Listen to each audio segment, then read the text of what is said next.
Hello, we are playing as part of the Open Hearth community. We've discussed safety tools before playing and done character generation. And we're jumping into this playtest of a scenario which I wrote, not scenario. What is this? This is an incursion. We're playing Trophy Dark. We have a different name for such things. It's called Boots of Red. And we're beginning now. Thomas of the Woods is a jolly fellow, sky blue jacket with boots of yellow. But they say on the day that when you'll lie dead, you'll see old Thomas with boots of red. To the eastern border of the land of the little folks are the elder woods. Some brave few say there's only a little peril. Sure, Farmer Grub's dogs are fearsome, but there's good scrumping there. But even those little folk will grow quiet when talk turns to going deeper. The trees are angry and sneaky, and their shadows long and chill. Everyone has tales of those who dared go into the woods, to the land where long ago the elves ruled. No one has ever heard of people coming back. The adventurous little folk is a contradiction in terms, they say. Perhaps part of you agrees, as the canopy closes around you like a fist, choking your voice from you. You have come here in desperation. Thomas of the Woods, the man of all four seasons, has love for the little folk and can make their dreams come true. Everyone knows stories of those who have gone into the woods and the miracles that happened afterwards. So I'm going to get some world-building questions which I'll direct at you. So feel free to answer how you wish. Robbie, which little folk do you know who went into the Elder Woods, and what did they want?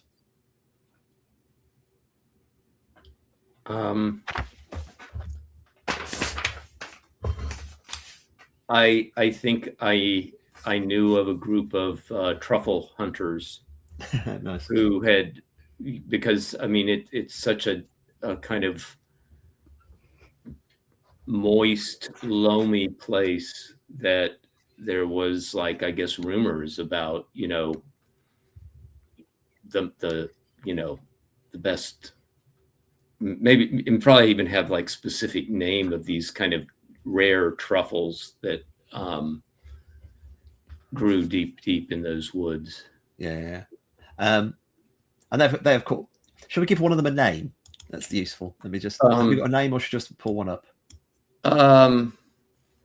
What about maybe Lobbin? Lobbin and the truffle hunters went in, and Cena, like, of course, they never came out. But what happened in the world that kind of made their dreams become fulfilled? Hang on a second. People went in wanting truffle. People went in wanting truffles, and somehow that dream got fulfilled in the real world, despite them never coming out. Oh, okay. Well,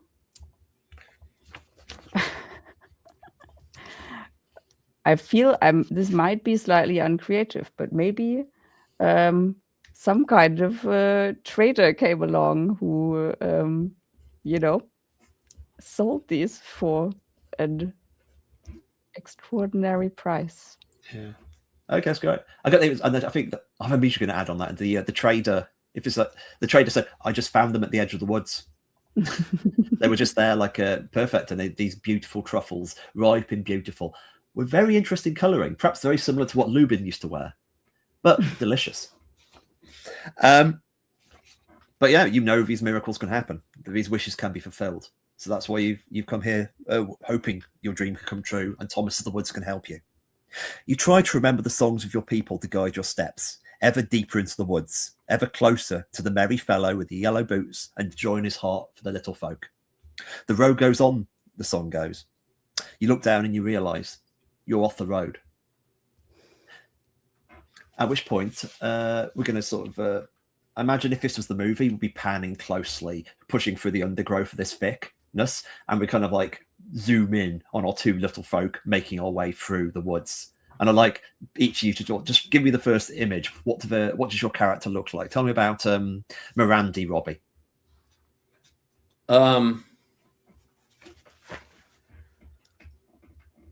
I think the first thing you see with Mirandi is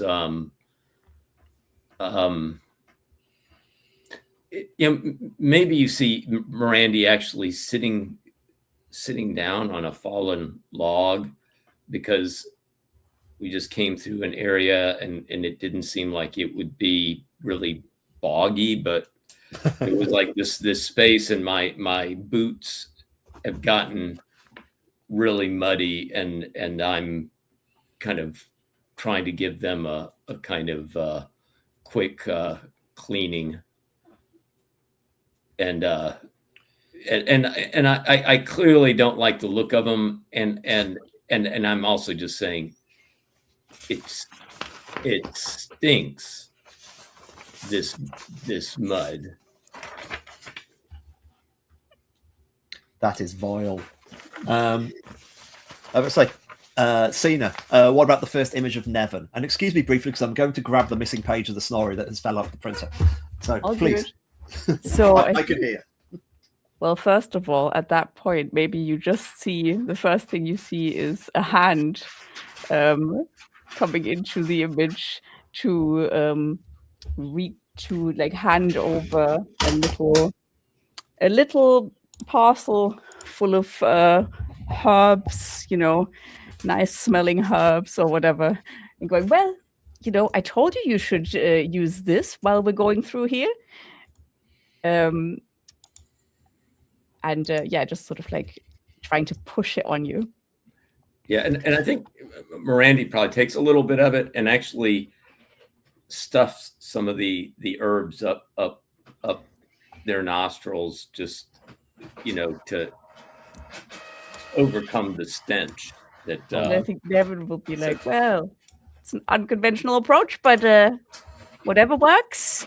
When you look at them, they've got this, they've just got like sort of a bandana like thing, wrapped around their face, which clearly has like space for these sacks of herbs, etc.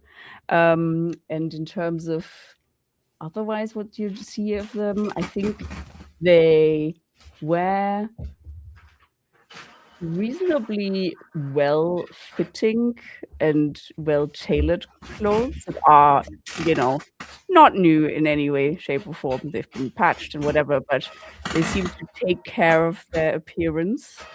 And they're wearing this coat that has a bunch of pockets that just look like they're going to be filled with all sorts of small little things that they might want to, pull out to, I don't know, offer to people or use in other ways. That's great. It's like the trees are increasingly claustrophobic. It's like a crowded bar when there's a great traveling singer playing, and it's really hard to push through. There's no road, but of course the woods certainly go on and on. Sina, how does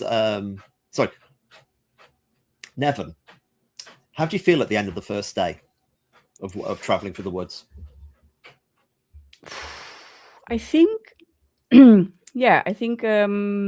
Nevin is no stranger to traveling, but this kind of travel through such dense woods, that is not their forte. So they're pretty exhausted and also probably a little frustrated because it just feels like they didn't make a lot of headway there. That's great. Okay, Mirandi, how depressed are you at the end of the 5th day of going through these woods? How depressed? I said, let me not lead. How do you feel after 5 days of going through these woods without finding anything yet?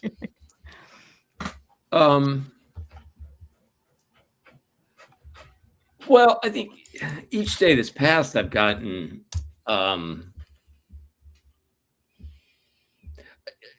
I think more and more I have been thinking about turning back, but I have the dreams of that estate. And so, I think when you see me on the 5th day, you'll see Mirandi pausing more frequently and standing there and looking even deeper into the woods, but also where he came from. And, clearly it's getting, I would say, more deeply ambivalent about this whole enterprise. Yeah. It's as the days go on, it's like it's obviously quite hungry. It's like you can sort of eat in here as much as you can, but there's something you do notice every day. The dawn, there's a very striking dawn chorus that wakes you up really early.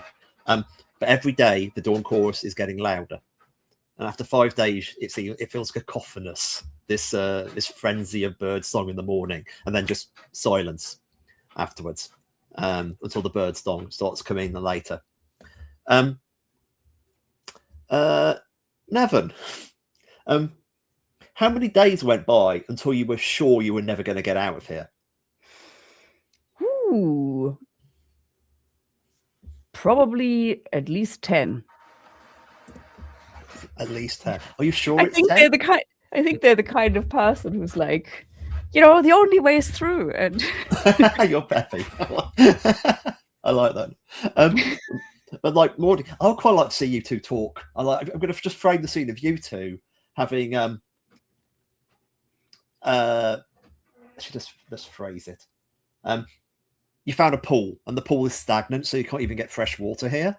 So I'd just like to see you two kind of like just talk. Like what on earth's going on in your head, being lost in these woods for like at least. I mean, Nevin thinks 10 days. Mordy, how many do you think? Nevin, I don't think we've been in here 10 days. But you sure? I must say I can't. Looking up at this canopy, it's dark. But I tell you what, I mean, not only am I not sure exactly how many days it's been, without being able to really get a good beat on the sun, I'm not sure that we're really heading in the direction we need to. But what about your internal clock? I mean, I can. How do you say that? I can set a watch after how often I'm hungry. Does that not work for you? Well, I have something of an internal clock, but it does depend on the rising and the setting of the sun. Well, Your conversation is interrupted by something of startling beauty. A nightingale flies in, and it's singing this song. It's trilling higher and higher, and it's sort of circling the room. Like words is like kind of a moment of delight to see it, but it's trilling. It's getting louder and faster and louder and faster until it hits a tree and falls to the ground. It's after hitting a single long high note.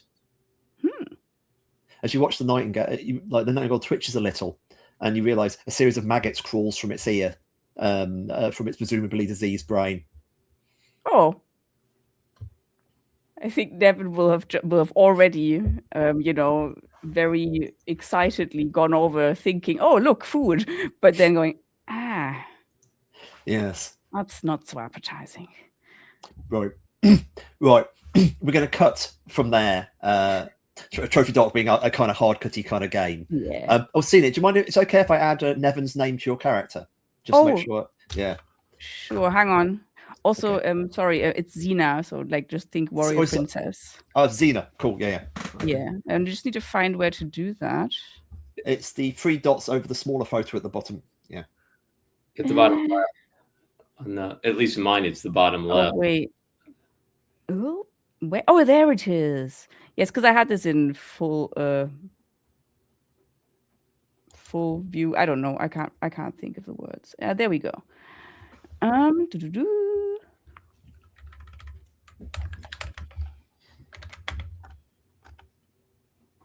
There you go. Okay. It's so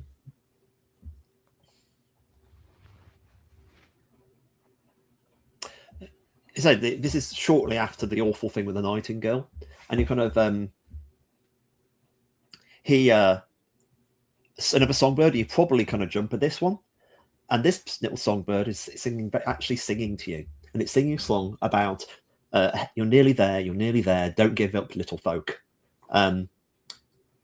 only a little way to the house of Lady Rowan and old Thomas. Only a little further. I'm going to ask both of you a question. What's your favourite story you've heard about old Thomas of the Woods? But I'll give you something else. You've never heard of Lady Rowan. What's Maradi's favourite story, Robbie?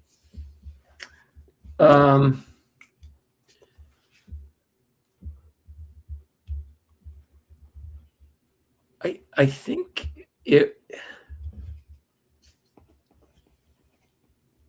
was a story about it was a story of kindness to animals. It was a story of I think maybe a story of a fox that had been injured in a hunt and kind of was injured and kind of dove deep into the woods to escape, and had been told stories about, don't venture in that place, no matter what, right? But that the fox really, it was a choice between the dark woods or the dogs on its on its heels, and it had already kind of gotten caught by one and had was bleeding, but went into the woods, and old Thomas was there and showed kindness to it and healed the fox. And maybe the fox went on living in the woods, right, to a ripe old age, because it could go to this place and the dogs would never pursue it there. That's beautiful. I do love. Has Nevin got a favourite story, Zena? Yes, it's the story of how every year old Thomas, was it old Thomas? Yes, old Thomas. Used to fill a bunch of boots full of, nuts and fruit and I don't know, some, spiced baked goods, etc. And he'd put them outside of his door for others, for poorer villagers to come and collect.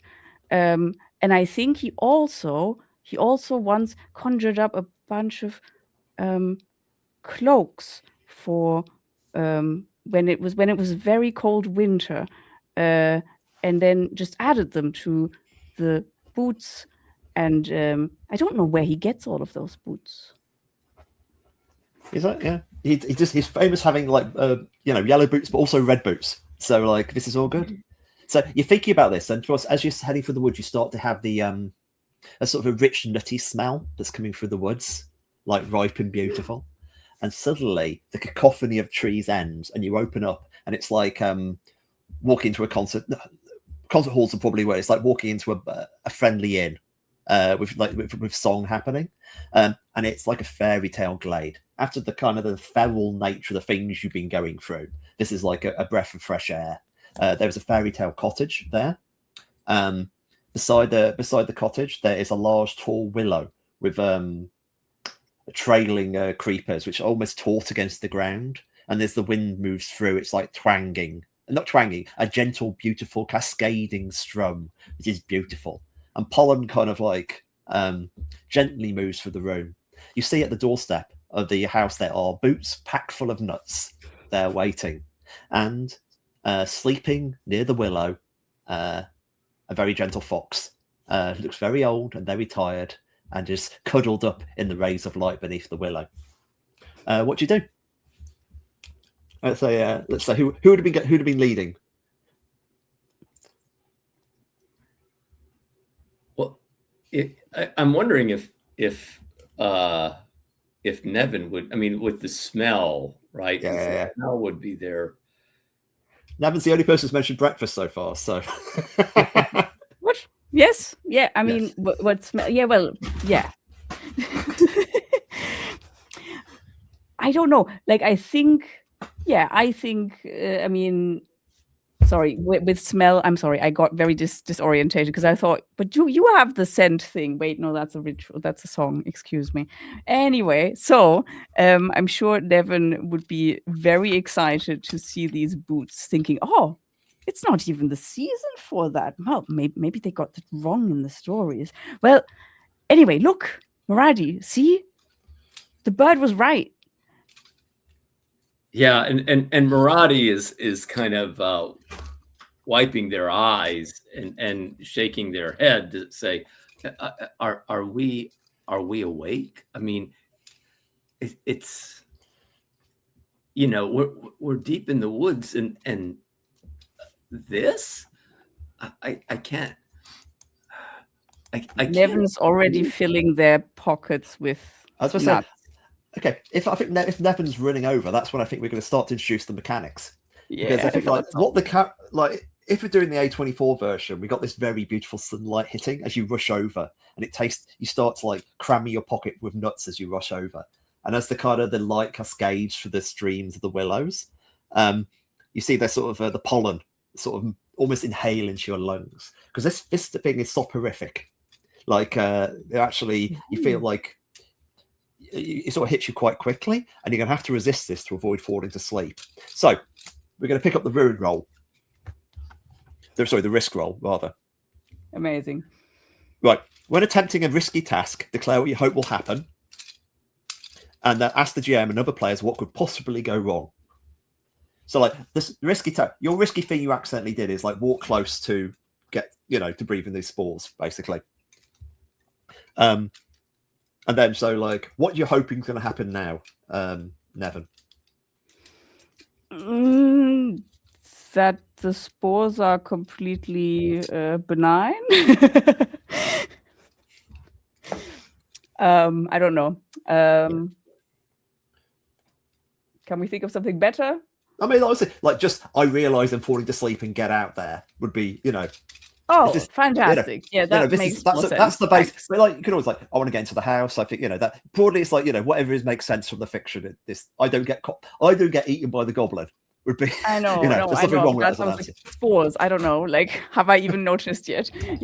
But yeah, no, cool. Yeah, I noticed before I actually, fall asleep. Right. There, right then and there. Mm-hmm. And now you ask the GM and the other players what could go wrong. Right, what do we reckon could go wrong, Robbie? I'll start with the obvious one. You fall asleep before you realise. Yeah. And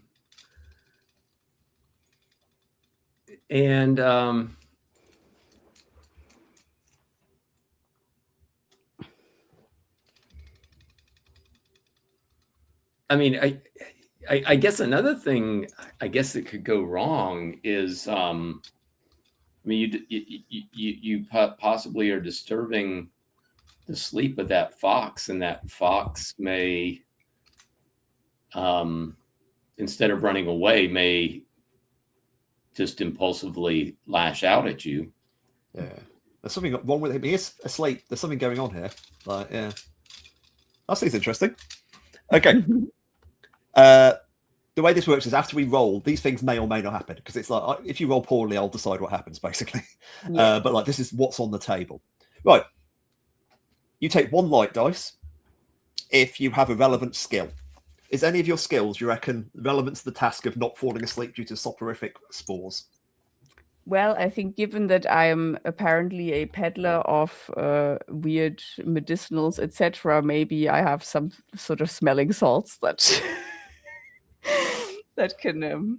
Yeah, but specifically it's the skills. But I reckon deduction. Yeah, like I reckon. You're falling asleep and you spot it earlier. That what I mean. All right, like, fair enough.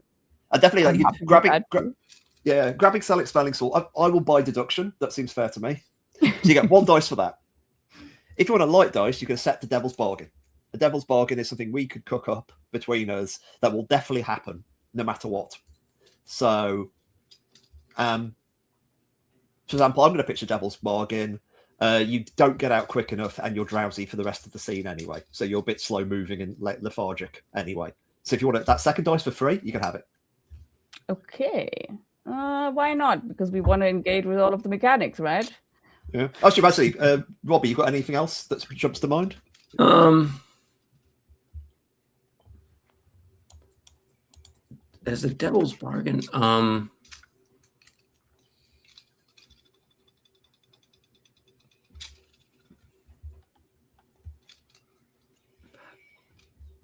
I think the devil's bargain maybe is that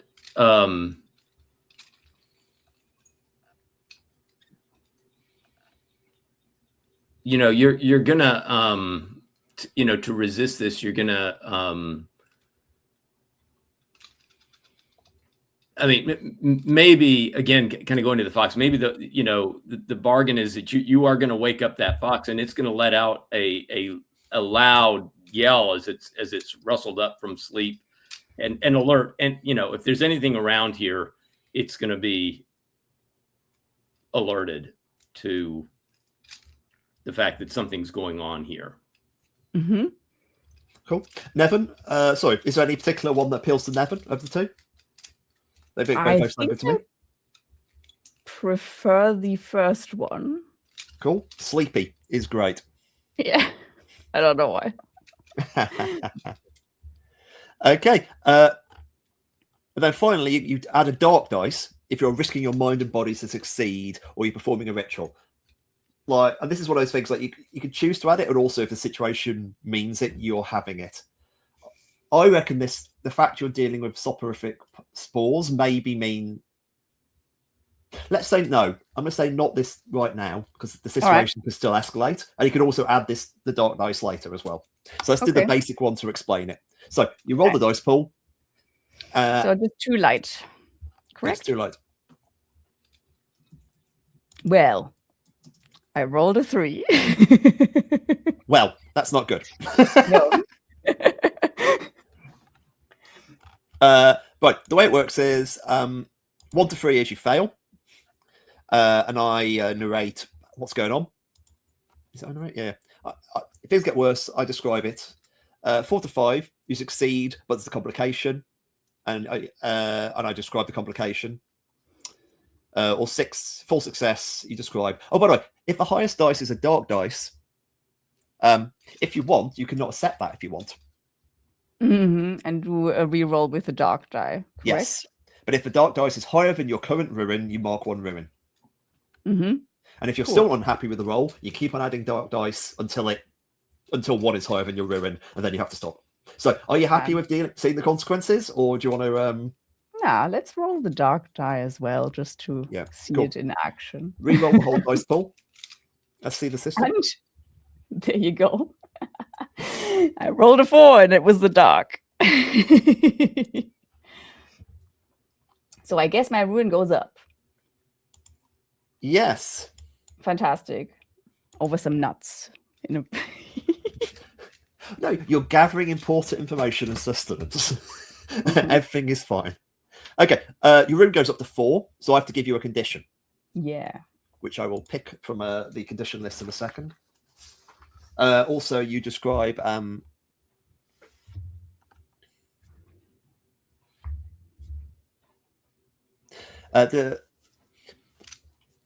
basically you can describe the success actually, and then I'll describe the complication.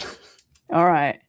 Yeah. Okay. So I think at first I don't notice because I'm so focused on all of these lovely treats in these boots. But at some point, I do realize that, my vision's getting a little blurry. And then I look around and oh, goodness.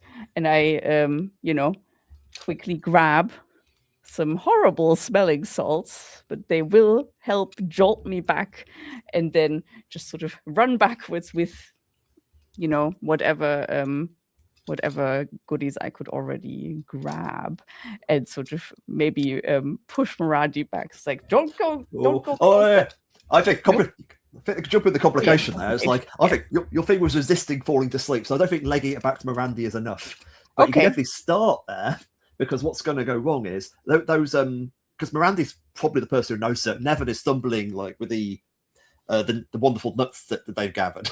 Whilst Mirandi can see that behind them, the willow has lashing one of its strands out, and has started to curl across the floor, and is just grabbed round, just basically just grabbing Nevin by the ankle, which pulls them back a little.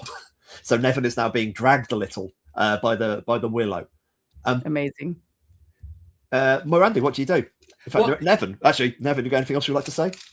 No, I don't know. I mean, I guess this is probably then more of a stay back. Yeah. You take the complication, I think, pollen high. No, pollen lethargy is the condition. I mean, I think Maradi had been, I think, a little suspicious, and was not sure that, had been kind of hanging back a little bit watching Nevin. But I think with seeing the effect, Maradi is, and then seeing that, branch from the willow, right? Trying to kind of grab Nevin. I mean, Maradi is going to run up to Nevin and grab Nevin by the arm and say, "Nevin, get away from that tree," and we'll be pulling Nevin, seeing this danger. That's fantastic. This sounds like as you're pulling, you kind of notice. I think you're out you're not in the range of the soporific stuff, I think, but you definitely, because it's really very, very beautiful. This thing, it's still beautiful. You've still got the chiming of the willow strands, but at the same time, like a soprano reaching for the high note, the tree is opening up behind them. Elegantly, beautifully. It's a beautiful tree. It's the most beautiful gaping maw you've ever seen on a tree. It's fantastic, and I think it sounds like a risk roll. Miranda, what are you hoping is going to happen? Well, I'm obviously hoping that what's going to happen is I will be able to extricate Nevin from the tree and get some distance, right? Get at least a safe distance, right? Maradi is probably looking up at the beautiful tree opening up, but also knows that, okay, this, I've got to get stupid Nevin, right, out of the range of this thing. Yeah. It's classic. It seems legit. Okay. What do you think could Zena? What do you think could go wrong? Well, that Maradi gets caught up in another branch. Yeah, that seems legit. Yeah. And then we'll have had a very short game. No, it's fine. It's like maybe the next level is down inside the tree. That's what we must hold on to. That's fantastic. I would say being grabbed by the tree and you both getting dragged together seems a pretty not obvious, but reasonable enough kind of thing. I'll throw the other one. Possibly you in the battle, you get dragged and you're now going to get sleepy as well. So all those things seems very fruitful.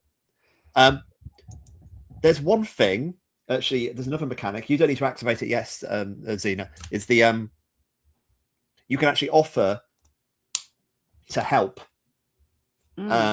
If you help, you also roll a light dice. Mm-hmm. So let me go. They may include your result in there when they roll the dice pool, but if it matches any of the dark dice rolled, you mark one ruin. Amazing. Yeah. So that's pretty risky. But you don't. Also, you could choose to help after you see the dice roll. So this is an option there. All right. Then I will keep it in mind. Yes. I swear I'm not actually doing this slow introduction of the rules, but this actually sounds almost professional. Okay, let's go through. Is there any of your skills that possibly help Miranda? I'm wondering if I could use the persuasion as I'm talking to Nevin to kind of try to get Nevin to realize that, okay, you are in serious danger here, no matter how lovely this looks and how delightful the sleep is. You are in possibly perilous danger here. Nevin, sorry, but I'm being dragged. This is not being done by my own will. Yeah, I don't think Nevin needs to be persuaded here, but I appreciate the try though, Robbie. So Maybe no, focus. Focus. I can see an argument for focus. Yeah. I mean, like there's all the soporific stuff going on, you know. Yeah, and trying to kind of make sure that I'm maintaining my my presence of mind to. Yep, that seems legit. One. Okay, Devil's Advocate. Zeno, got any ideas? Because my immediate one, I would just say it, soporific.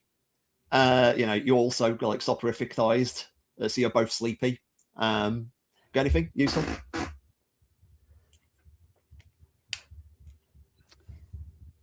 I don't know, apart from the whole we do actually wake up the fox. I don't know, because no, I can't think of anything good right now. Yeah. I'm gonna to see if I've got anything better. Like it's sort of thing where you can absolutely drag stuff from high, as in someone comes. Oh yeah, the someone angry comes out of the house. We could do stuff like that. So the option's always there, but I don't necessarily want to add them like that. But no, do you want to take that Devil's Bargain? Or are you okay with the just the one dice? Because you definitely will have a dark dice this time. Okay. Now I get one die automatically, and then with the focus, that's a second die. Is that correct? No, you get no dice automatically. Okay. Yeah. This is a Trophy Dark's a cruel one. You get a dice if you get no dice at all unless you Yeah. Okay. All right. So I get one die for that, and then I already have one dark die, and then if I take the Devil's Bargain, is that another dark die? A light dice. Devil's Bargain's a light dice. Okay. Yeah. Okay. Yeah. I think I will take the Devil's Bargain. Cool. So 2 dice, 2 light, 1 dark. Good luck. Yep. And then I can decide if I want to add another dark. Is that correct? Yes. But I can roll first and then decide. Yeah. Okay. Also, Xena can jump in and help. Okay, but I should just roll these first then and see how it goes. All right, and then to do this, do I hit the rolls button? Is that? Yes, and then you build up a dice pool. Okay, and then it's risk dice. The risk, and it's we said 2 light, 1 dark. 1 dark. So if the dark is highest, remember, or equal highest, you don't get to reroll. That's the one caveat there. Okay.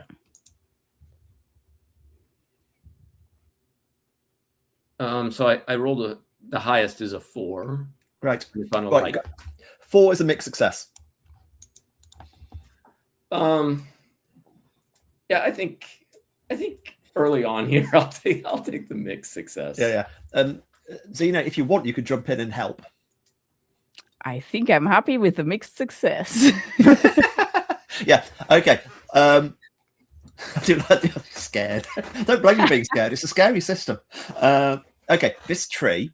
Just tell me how Miradi gets Nevin to be freed and from this. Yeah, I mean, I think what you see is, I mean, it's one of these kind of scenes that is obviously there's danger, but it has a kind of mildly slapstick ending, which is that, right, I managed to extricate Nevin, but as that branch lets go, we both kind of,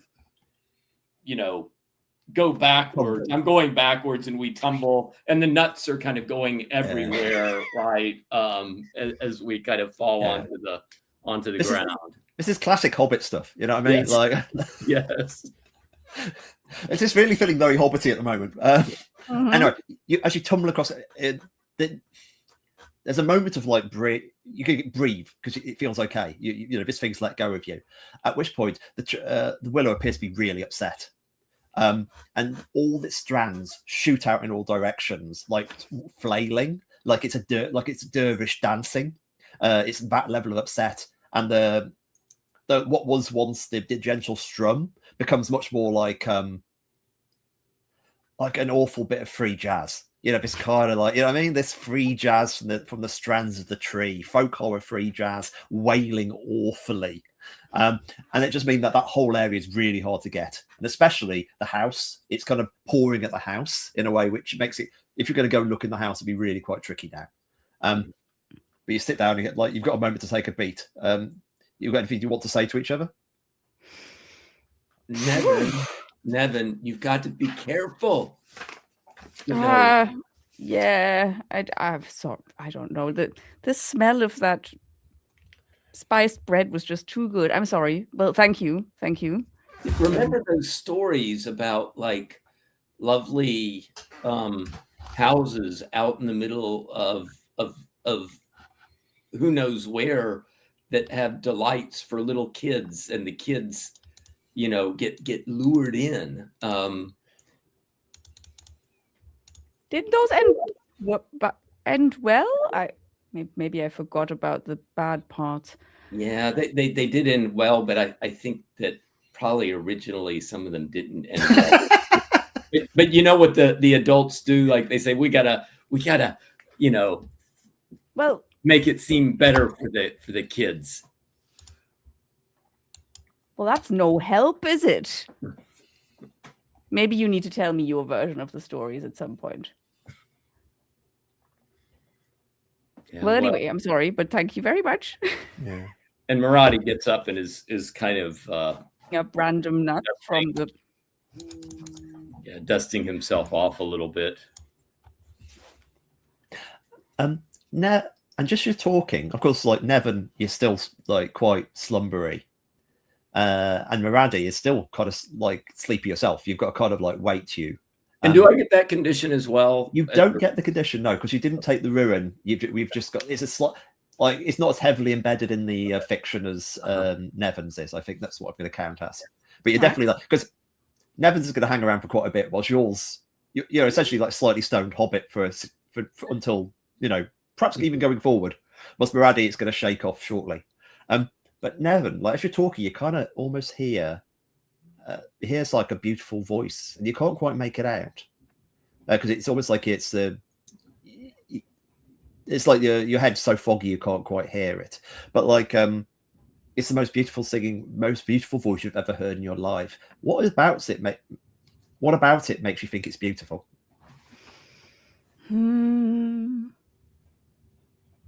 I think it sounds. It must be that it's just got this specific frequency that resonates really deeply within my belly. You know, where it's just nice. like. Also, yeah, it's like you know how like a voice might sound, like a mother's voice might sound to the baby inside her. In that kind of way, maybe. There's that kind of those deep resonations which are going through, and you can understand it, but it's really pleasurable. But you also can't hear it. Maradi can. This voice, warm and caring, and present and nurturing, and you know, fresh like the spring, full like the summer, speaks to you. I'm sorry, the willow gets naughty. Oh, so naughty when Tom goes a rambling.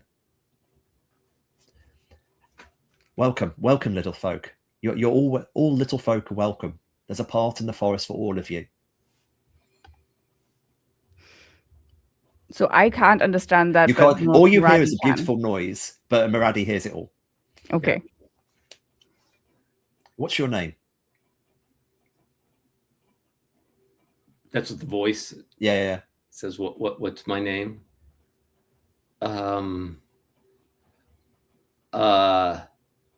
My name is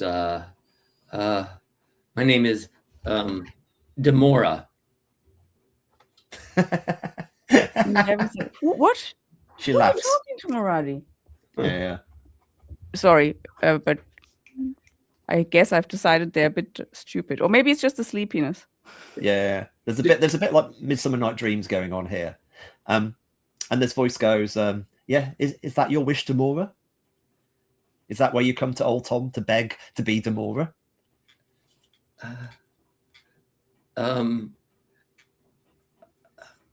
Nevin, do you hear that voice? What? No, what? I mean, I can hear beautiful, beautiful voice, but I don't know who you're talking about. Or to, I mean, sorry. They think they're sort of swaying really softly. Yeah. Where's the voice coming from? I mean, can I get a sense? It comes from, if you look. I'm actually looking around. It's always slightly behind you. It comes from the trees. It comes from the leaves. Yeah. It comes from the sky above you and the ground beneath you. It comes from the air in your lungs, and it comes from the song in your heart. So you see Maradi is kind of looking around, up and down and turning, and says, well, we came here because we had heard the stories about old Tom, and we're curious. Old Thomas, he is out of frolicking. If you wish to speak to him, he would come to you in the Great Barrow, where he takes audiences from little folk and discuss the future of the songs. Would you wish to call him to you when you go there? You said the Barrow. The Barrow, yes. Yeah. Further into the woods. You're not quite near now. Maradi, you're not making any sense. Who are you talking to? Well, Nevin, it's all around us. Tom will meet us at the Barrow.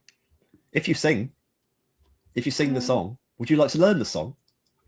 Do we want to learn a song that would bring Tom to us? I always like learning new songs, but how do you know the song? Why didn't you tell me you knew the song already? I don't know the song, but well, it's all very confusing, but there's a voice telling me that there's a barrow deeper, little more into the woods, and Tom will be there if we sing a song. Huh? Oh, you must have breathed in more of that pollen than I have. Oh, here, take this. I'm just holding out a random bottle of. Yeah. It's not true. Maradi, are you going to set the offer of learning the song? Yes. Yeah, I think I will.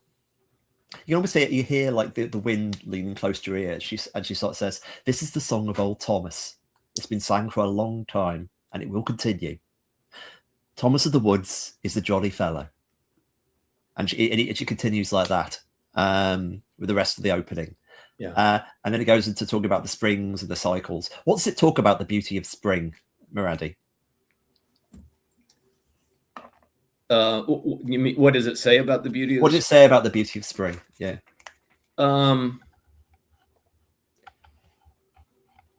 I think what it says is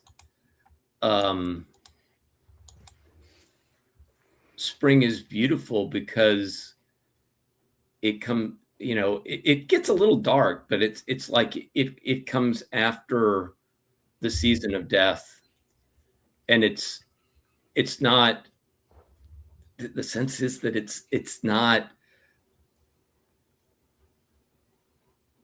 not putting death behind it, but it carries death with it, and it's with that kind of contrast of life and death that it's magical. I love that. Yeah, that's good. It's beautiful. It's very simple. It's very clean, and it's also very much sticks with you. Increase your rune by 1, by the way, because you've now learned the song of old Tom, which I'll put in the sheet in a minute to allow you to have. And the voice has got it says, sing the song and Tom will come for you. It's only a little way. It's a pleasure to meet you. I hope my husband will be kind.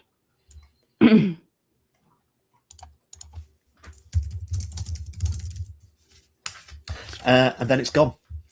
And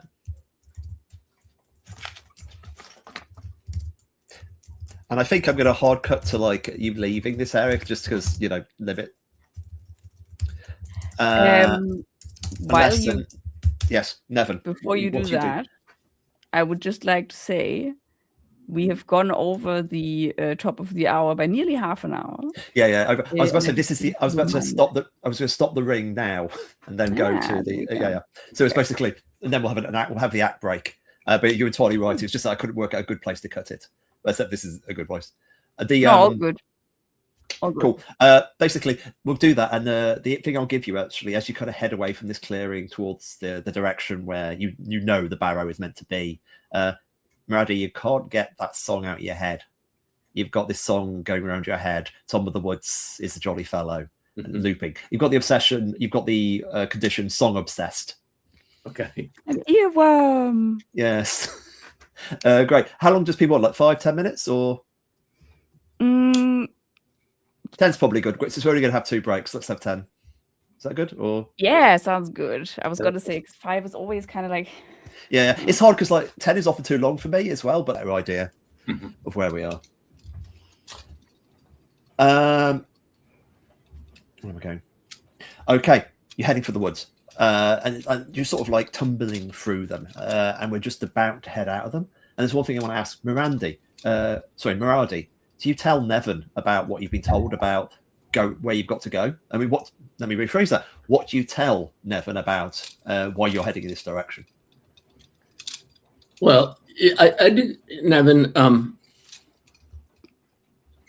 The barrow is not far from here, and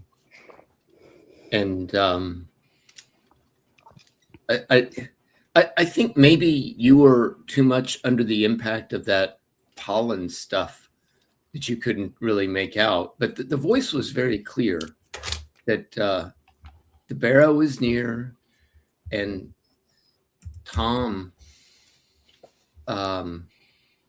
will come. I mean, that was like the whole. This is the whole reason for our trip, right? Is Are you sure? Are you sure you heard what you heard? But I mean, I just heard singing. yeah, but you still seem a little groggy. I think I have my wits about me a little bit better. And I think Nevin's just sort of going like, trying to focus on their hands and going, well, okay, maybe you have a point. Well, okay, where to? It's over here. It's over here. Great. Well, so like you're heading out for the rest of the day. Things start to get a bit colder, but you feel that you're making progress. And I would like to sort of just each of you sort of have a chance to talk about your drive in terms of like you think what you're gonna ask for in the barrow and why do you want it so badly. So like I like both of you to sort of like how internally you're kind of justifying what you want and need. Is Xena, do you want to go first in your sleepy state? Sure. Do you know what you're gonna ask Tom for? Because I've just had enough of all of this traveling. I just want to settle down. But you know, I need the funds and maybe some space in the Rose district where I can just have a little cottage and grow some herbs and just have people come to me for once instead of trying to go all over the place to find people to, you know, heal and stuff. I think they keep just sort of like trailing off, looking around. Yeah. Well, I'm not going to ask Tom for anything big, but if Tom would give me just some baubles and trinkets that would have his mark on them, I could make good with that. I mean, I'm a merchant. I mean, that would be, I mean, on the market, those things would be, even if they were just made of,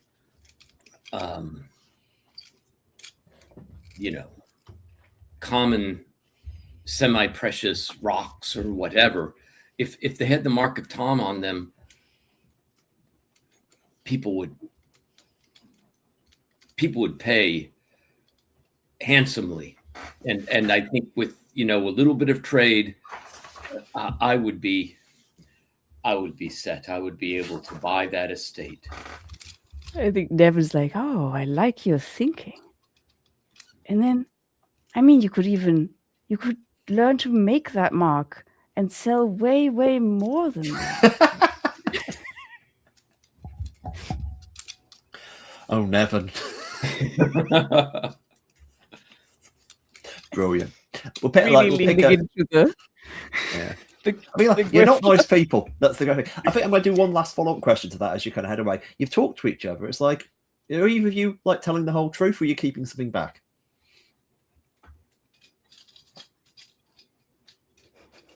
Me, Zena, the player, I'm like, I haven't even thought about it that far. I just want to say the pointed question. The answer could be not right now. Like, I just want to point it, like, leave it lying there. Actually, I don't even want you to answer. I'm just going to leave the kind of floating question for you to consider as we kind of head further in, because at this moment, with the Maradi's nonsense bit of Tom rhyme going around their head, we open up, and the trees are getting sparser and sparser until there's like, you can suddenly see the horizon for the first time. They're like, the trees are getting, in fact, they're getting colder. It seems out of season here. It's like wintry. These kind of spectral trees, like a kind of young soprano on the stage singing for the first time, but clearly chilled. These little land is ulinating, growing hilly, rocky, broken, like it can't quite carry the tune, and it's wobbling awfully around it. And if you look out, you can across this hills. Across the I said the ulinating low hills. There's the large dome of this barrow in the distance, much bigger than the rest, like an enormous tympanic drum thrust out of the earth. You realise that there are more barrows between. That is clearly the barrow where you're heading. But there are other barrows along the way, are much older than this larger, like seemingly older than the large one, smaller, and covered in with standing stones over them. And you recognise something. These are elf barrows. Mm-hmm. If you remember, like the elves used to live here. These are, and have not been seen for longer than any like little folk have been alive. Mirandi, what stories did you hear about the elves?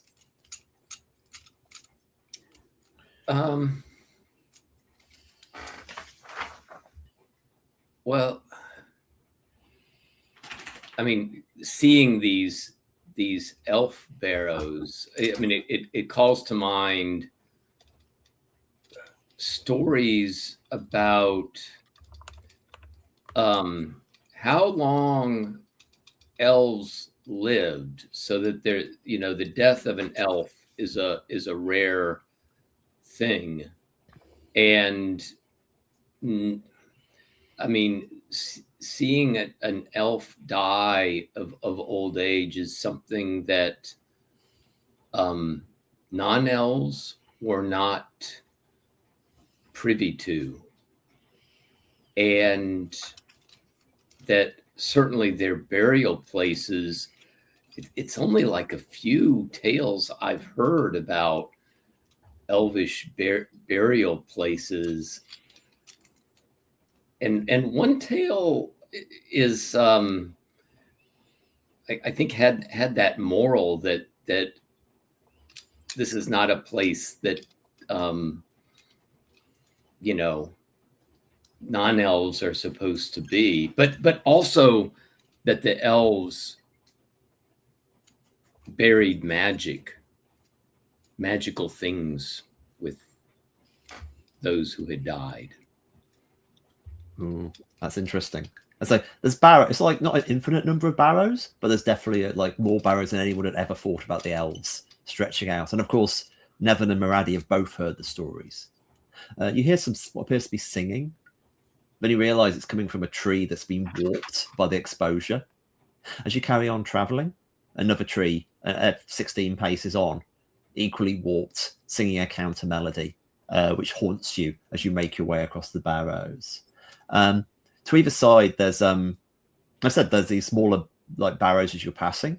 Like you sort of there's one on the right that maybe looks like they're open. There's a tunnel stretching into the dark. But of course, the main barrows ahead. What do you do? Nevin, this is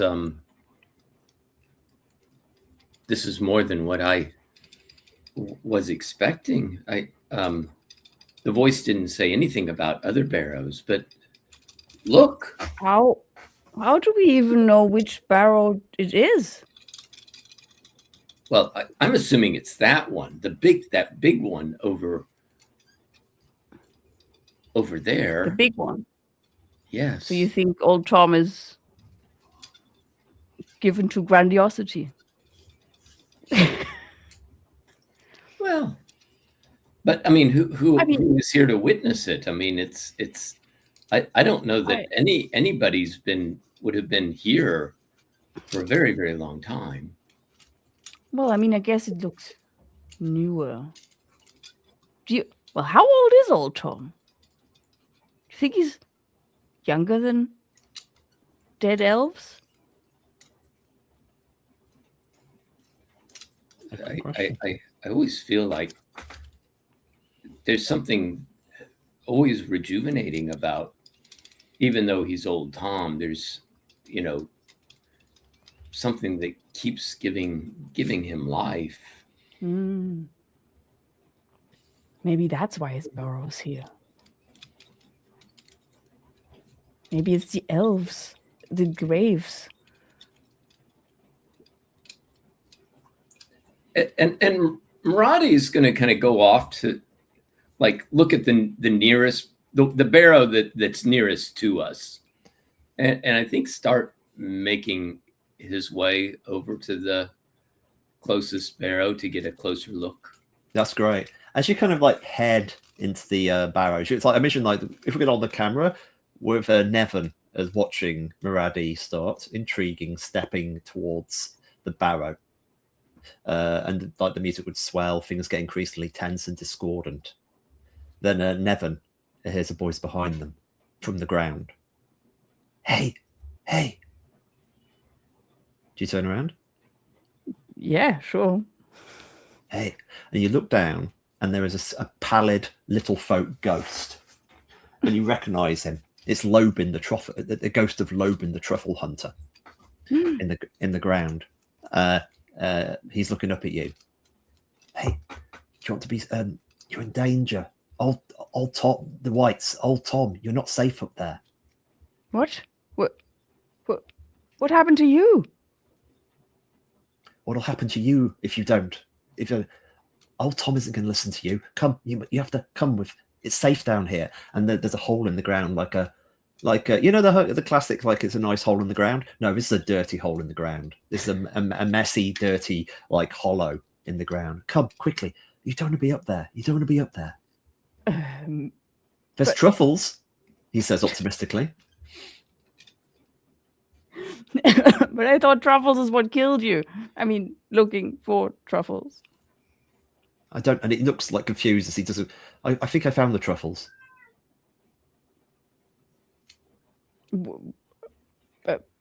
Maradi, do you hear that? Maradi's already gone at this point. We're going to hard cut to the second you turn and say Maradi, we're going to hard cut to over Maradi.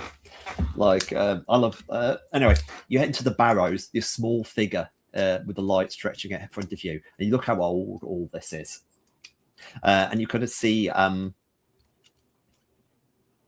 You see where the actual. You would imagine the barrow goods would be kept on either side. And you can sort of see alcoves where things should be, but clearly they've been taken and they've been positioned somewhere else. And it does make you think where these barrows might be. Good time dog movement there. But behind you hear some footsteps. As you slowly turn around, you see standing there, resplendent, burning brightly, beautiful like a basilisk, sweet like arsenic, is an elf wight, standing there, mouthing wordlessly at you, and reaching out with reaching out with these awful elven beautiful talons towards you. At which point we harken back to Nevin. Nevin, what do? You've got this hobbit wight trying to lure you into the dark. Lure is probably a strong word, but trying to guide you to a safe place beneath the ground. Old Tom will kill you rather than give you what you want. I can't see Maradi anymore, or he's not in earshot, right? Yeah, he's not in earshot. What you said? Right. Well, what are you doing down there? Safe. It's safe down here. But I'm sorry, but this doesn't look very comfortable. I mean, you're a ghost. That's a different matter altogether. He says, "You know what's not comfortable?" And then his eyes sort of go wide, like Gollum, like a Bilbo reaching for the ring, and by being torn apart into pieces. That's not comfortable. And he grabs you. He stops. You'll be safe down here. You'll be safe. And he's literally trying to wrestle you under the ground. He's sort of saying, and then he says, like, if you're buried alive, they won't be able to get you. If you're dead, he won't be able to kill you. Don't you understand? At which point we can't go back to Maradi. Maradi, you've got this wight who's kind of gasping and he can't speak at you. Actually, so because they're sort of beyond like understanding of gender or reality. I think. I mean, there's that to them. And this elf is reaching out to you in figures with eyes which are angry for what you have, and it doesn't. Do you allow it to grab you? No. I mean, Maradi said no, and I think what I mean, to get out of pause for a second. The fact you went no. A rule kicks in now. There is the it's the ruin roll. Mm-hmm. When you witness or undergo something harmful or disturbing, you roll a dark dice. I reckon a dark die. In fact, both of you, I think, probably get it because the Hobbit has gone evil now as well. So basically, you roll your rune. If you roll higher than your current rune, you mark one rune. It's basically your basic check. So both of you roll 1d6. Right. And that didn't work. Okay, I think I need to reload this page. Yeah. Let me just re-roll it. Oh, I rolled a 1. Hooray! Hang on. Oh wait, where? Oh no. Okay, hang on. It's this.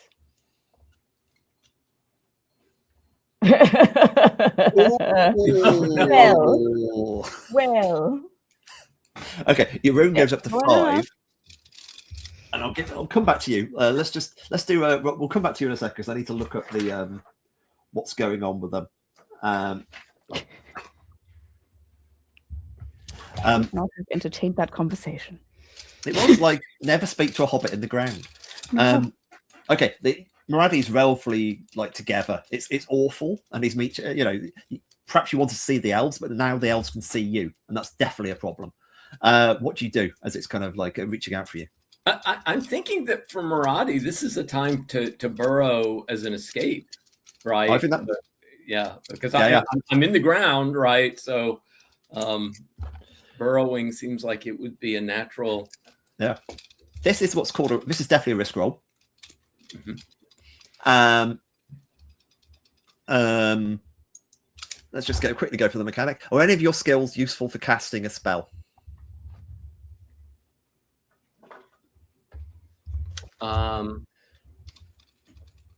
Any of my skills for this spell? I think focus would work. You're trying to sing. Exactly. You're trying to sing a song as this elf is trying to grab you. Focus is a great one. Yes. Yeah. Honestly, in this case, it's like I don't want to editorialize at this point. Right, Devil's Bargain. Any idea, Xena? Got any idea for a Devil's Bargain here?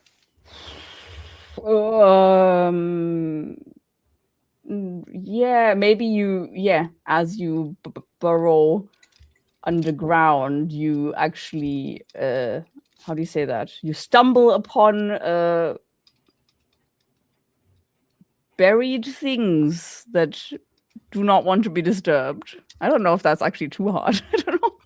Yeah, that's tough, but it's not impossible. All Devil's Bogs. I'll give you one which is similar to that. Your escape route takes you in the tunnel behind the Hobbit who's being the Wraith, as in further down. You basically get into the encounter behind Nevin, who's being tried to be dragged in the ground. That's an idea for one.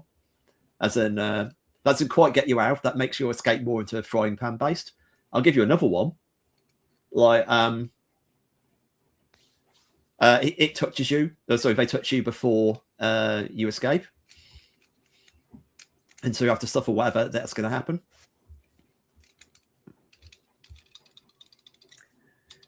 Yeah, all right, so right now I'm going to have, what do I get? I'm going to get one for focus. And do I get one for my spell? Like this is yes, you always have to use the black dice for using the spell. Okay, so I'm going to have one white and one black at this point. And I take a Devil's Bargain, I get another white. Yeah.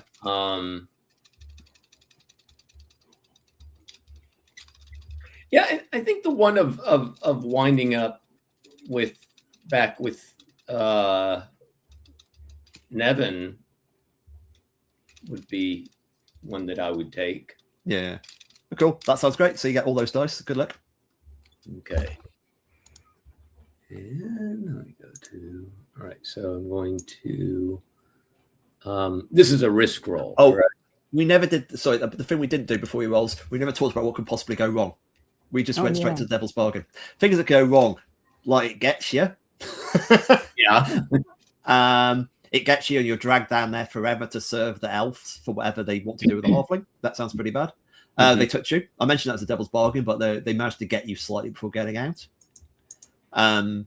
You see something you don't want down there because you know, I give something else could go wrong. There's more than one elf. Yeah. Right, there off the top of my head.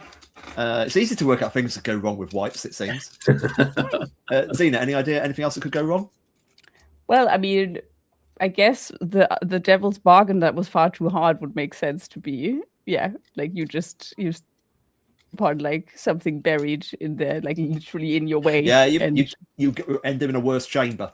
Like the burrow works, but you get too far. Fantastic. I love that. Right, good luck. Okay. now we all know how bad it could be. My brain went into my public access keeper mind, going, it's worse than that. Right. Well, it works. Yeah, it works, but it's with the black die. So I get another ruin, correct? Yeah, but it works perfectly. Get to narrate it as much as you want. But I'm taking the Devil's Bargain, right? So that does come into play, right? That I'm going to be back there. But yeah, I do think that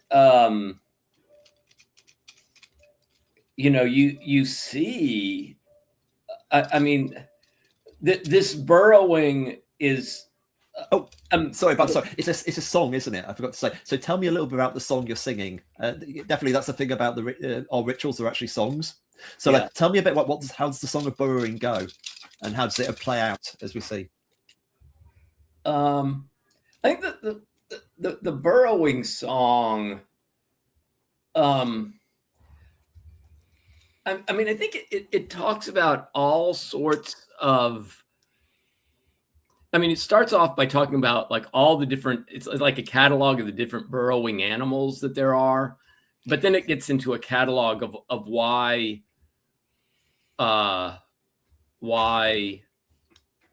these halflings burrow, and you know, it mentions for their homes and all of these things, but it also does have to do with burying of the dead, right? That's another burrowing act.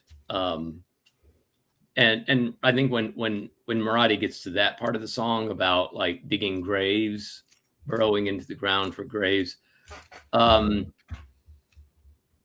pitch gets a little bit more high pitched and strained, right? As Marathi, and what it looks like though is that with the song as it's being sung, it is amazingly quick how fast Marathi's burrowing is, though.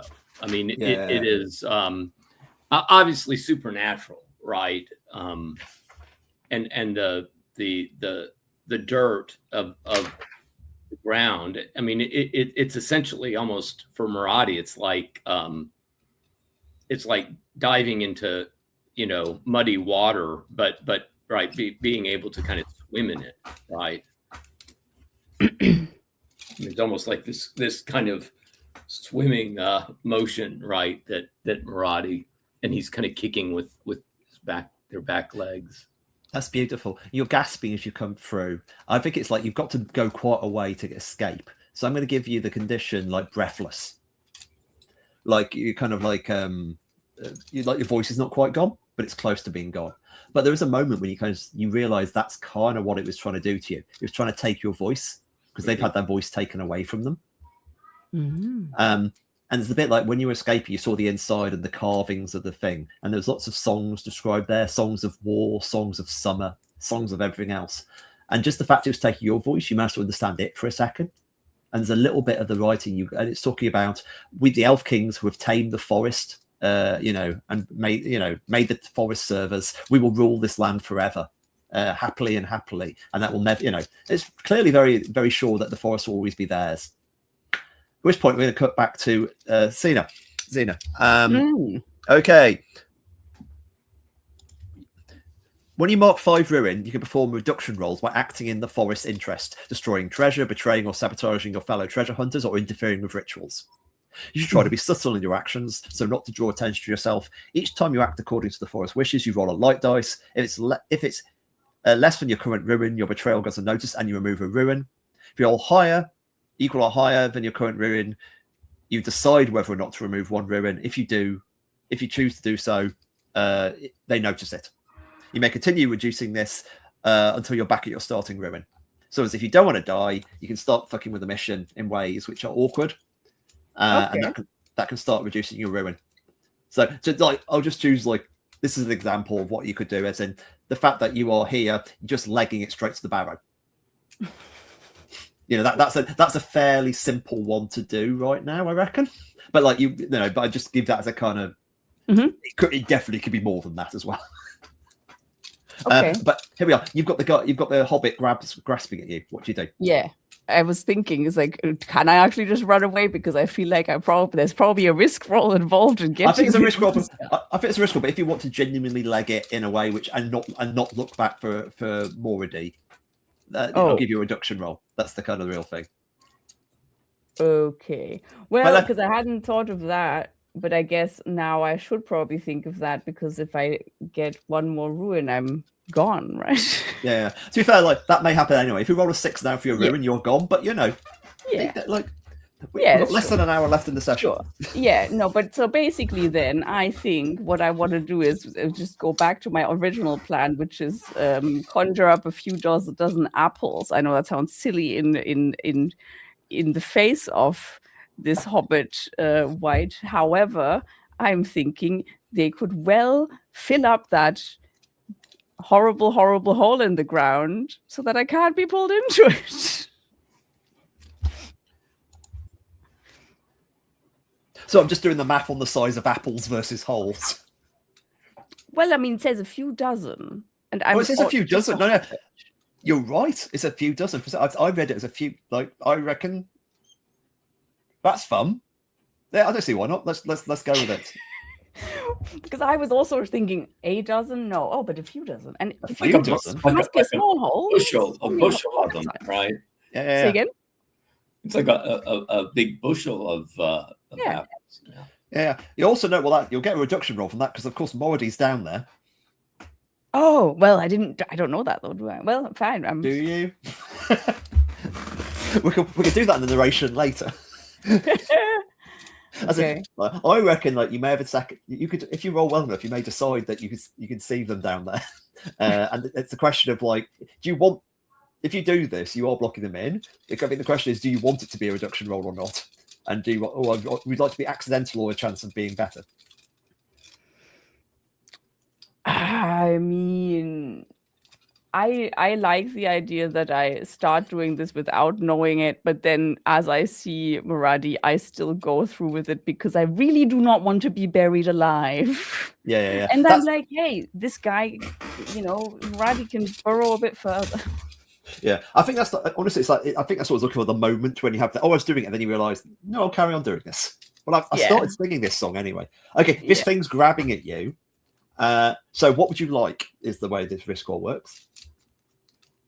I would like for these apples to fill up this this hole, and hopefully also distract this thing for a moment, because I guess that isn't really something they expect to happen. Yeah, and so you can get away as well. So let's fill the hole. Yeah, make sure good. Sounds great to me. What could possibly go wrong here? Like, Robbie, what do you reckon? Anything, like, I reckon obvious. I'll do the obvious ones from the top. I should I've immediately problem. Something going wrong with the ritual, like something significant going wrong with the ritual.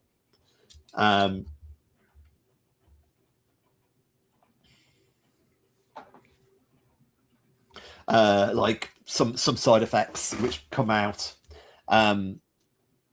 Basic things like you get dragged down first, and in fact you get sealed in. Yes. You know, that's a fairly obvious one. Problem of the poison apple, what comes to mind. It knows the song. Actually, I put another one. It knows the same song as a counter song in some kind of like counter, and it turns into something like that. Any ideas? The apples that are conjured are all really rotted and slimy, and they're not going to be effective at blocking it, because they're just kind of almost this mush of rotted apples. Yeah, and I'll give another one even more. Like he's giving, like he's so much about burying you. It's like maybe he's just going to push you straight into the ground and like start covering the mud, and they don't care about the hole behind them. They're quite happy to make a new hole just for you, because they're that kind of giving hobbit. Beautiful. Fantastic. Right, any of your skills are relevant? I don't know. Deduction? I don't think so. Or no, not really. I don't know. I don't think so. It's not that. I'm going to say that I'm going to give you, like, since you're doing this whole thing in one go. Oh no, you can't. It's deduction rolls got to be afterwards, so I can't work out any way to give you the roll beforehand. So that possibly may give you. We'll work it out. Yeah, nothing there. So any devil's bargains you would like to give? Oh, have we got any ideas for devil's bargains?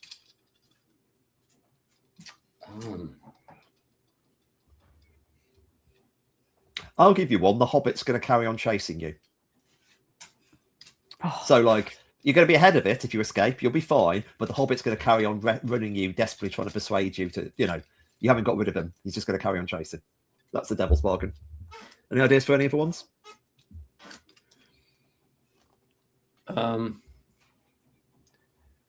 Could be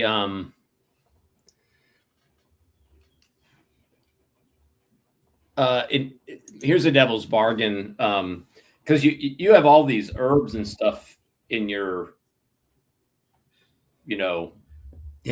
garment that they're going to grab it, and you're going to lose that, right? You're going to be stripped of all of your herbs and stuff. Yeah, I was actually about to pitch that one myself, so that's a good one. Just grabbing something. Anything you fancy, Zena?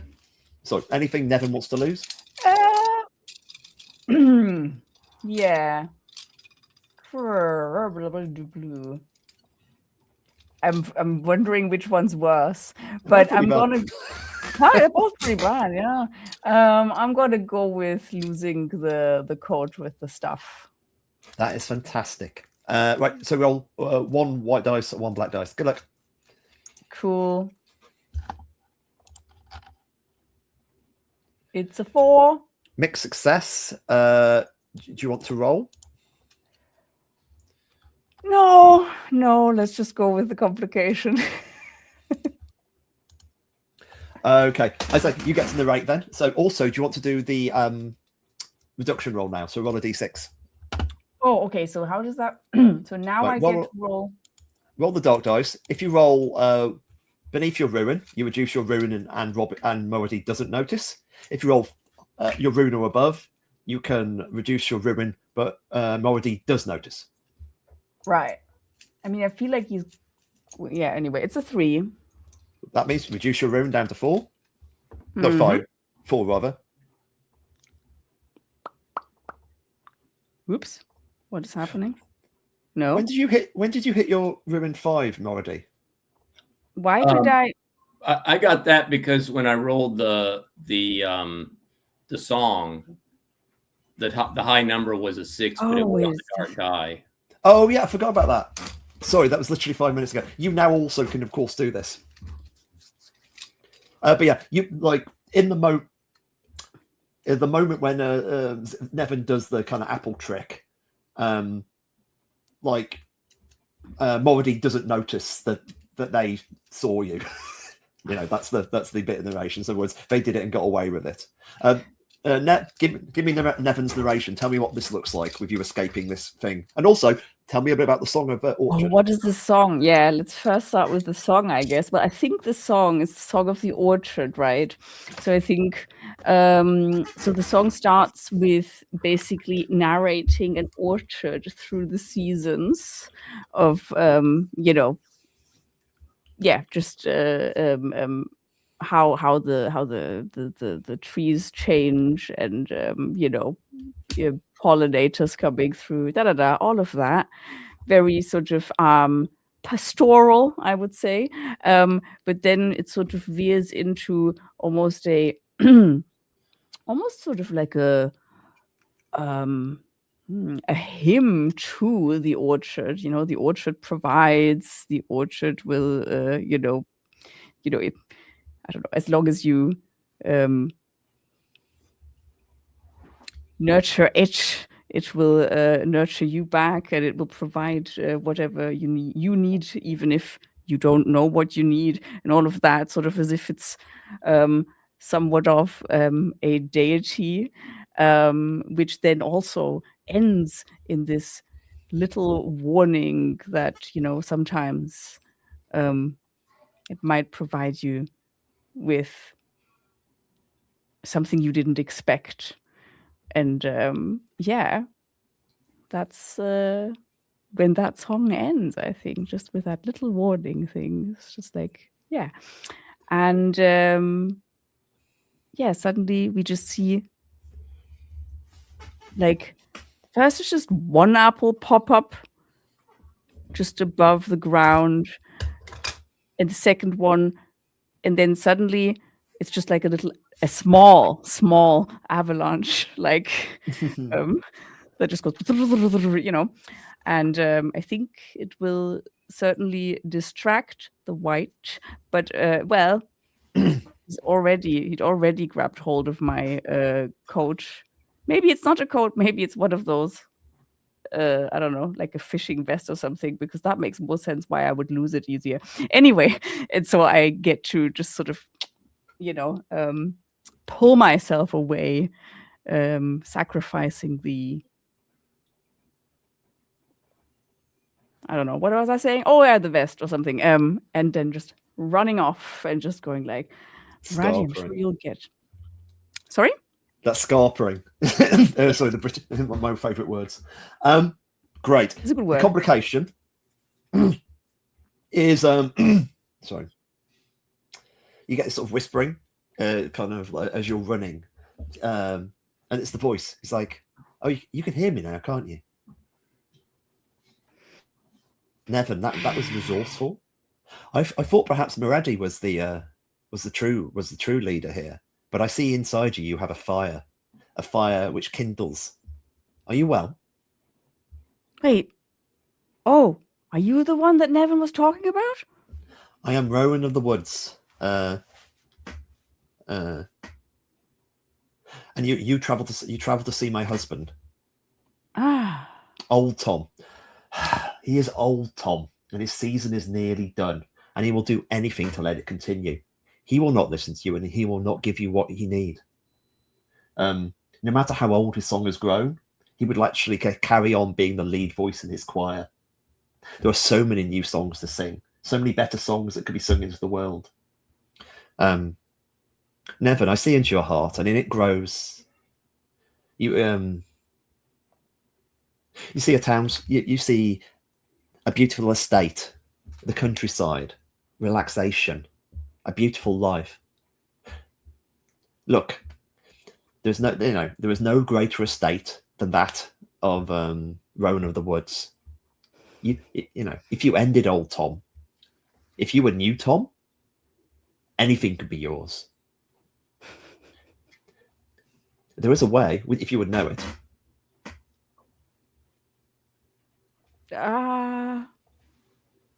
I could. So here's the thing. They're a bit slow or whatever, but clearly they remember that Maradi had heard a completely different story from this disembodied voice. So they're like, I was like there's that kind of, let's say, the song, everything revealed in its own time. The song I will teach you is the final verse of Old Tom. I'll tell Maradi, and I would have told you. The song that will make Old Tom come to hear your summons. That is true, but he will not listen to you. What he will do, if you end his song, you can make him obey. Because sort of not make him obey. You can, if you end this song, you will have the power there. Would you know the final verse of Old Tom, the song that makes New Tom?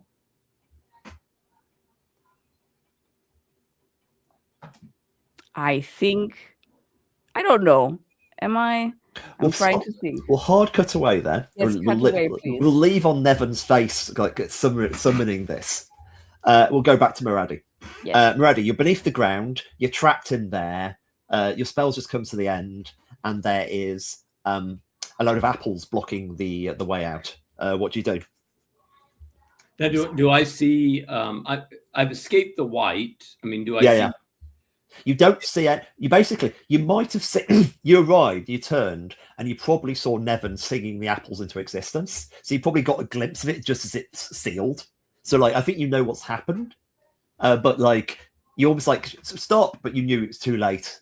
So you absolutely don't realize that Nevin realized what they were doing. Mm-hmm. Yeah, but to get up, I have to get through these apples. Yeah, that's not a hard task though. They're only apples. Eat yourself through. No. You're a hungry hobbit. That is, hobbits are good at one thing, just eating. Yes, but some of them are poisonous. Yeah, also true.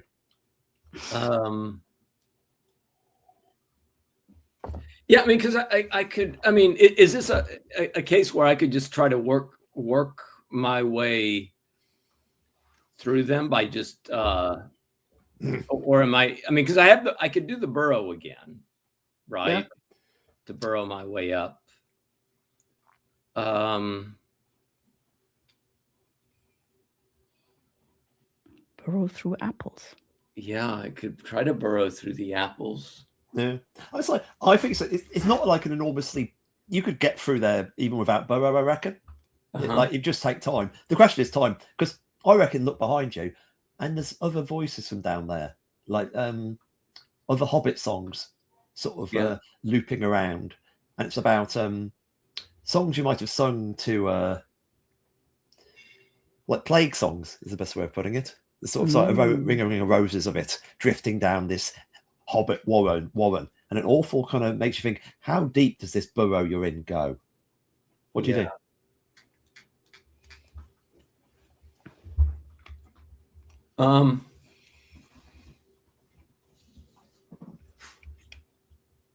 Yeah, I mean, but I don't know about this Lobbin figure, right? I didn't see that. Yeah, I don't think you saw. You might have saw something. I think you would have seen something up there with Nevin, as in you saw something ghostly, but you don't know it was Lobbin. Yeah, so it would be a very Hobbit scene. I mean, I think Maradi, without using the burrow, he's going to first of all, just start trying to kind of get through the apples, and while he's doing that, he'll say, Nevin, anybody, can you help me? Can you help me out of here? Oh. A hand grasps yours. A cold hand. Awfully cold, and pulls you out. No, not pulls you out. It grabs you and then starts pushing the apples in on top of you. And the voice comes from the other side. Stay down there, Maradi. Stay down there. Now I can do I can also do this reduction roll. Yeah. If you've got an idea for how the way to portray him. Well, so I mean, it's a cold hand. I kind of, and I've already seen one of these wraiths, and I think I would try. It would be a kind of bribery. Yeah. With Nevin, and I'll say others, right? Say, look, if you can get me out of here, you will have far more than me. I will not only bring my friend back here, but I'll bring others here. You will have in your grasp, a few others that I can bring to you. That's a good idea. But even like telling them where to go, I think, is enough actually here, and that's the kind of it. That's useful. I think do the reduction roll first, then we'll do the risk roll because that feels like a risk roll anyway. Okay. So the reduction will start first.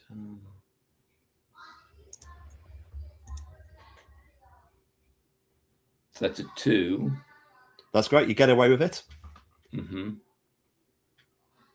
All right, so that brings that down to a 4, and then the other one,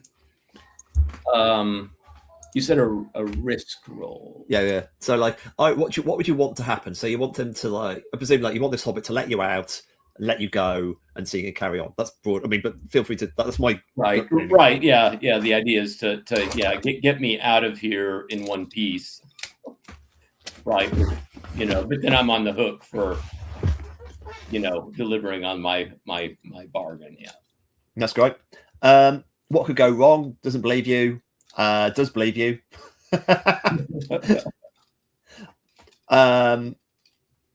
Does believe you and takes you anyway once you've brought more people. Yeah. I think like if I'm going to pitch straight to Devil's Bargains, is that well, you said this. I think the Devil's Bargain you've almost accepted it as in, oh no, there's going to be other hobbits coming after Nevin already. As in, hobbits going to be hobbit wraiths and whites are going to be closing in because you've told them where they're going. So like they'll be also heading towards this to get Nevin. Wait, so the Devil's Bargain is something that will. Yeah, but that's also where that's also where Maradi's going. Okay, so like, it's going to be a problem for them. Yeah. It's going to be a problem for everybody. Yeah. More of a problem for Nevin. In the short term, but do you want that one, or we got any idea for another one? Yeah. Xena, do you have any? Oh shit! No, I just had I had a I don't know, a glimpse of an idea and then it slipped away. Sorry, no. Apparently that's how my brain is doing things today. No, I can't. Right. In which case, Maradi, do you want the Devil's Bargain? You definitely, obviously, you've got the dice for your skills. I think so. I've got the bribery, right? Yeah. So I'm getting 1 for that. So it's just one right now. It's just 1 white die that I have. Yeah. I'll give you like a Devil's Bargain, or will I? I've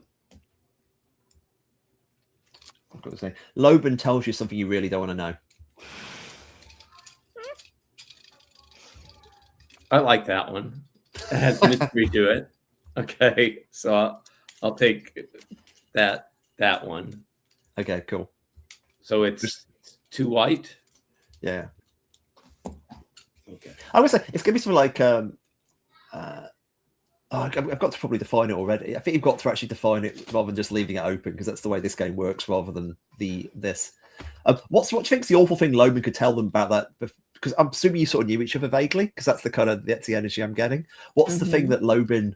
Oh no, actually, I've got the Devil's Advocate. You were the person who wanted to have truffles. Like you were when you were still a noble, disinherited. You wanted truffles.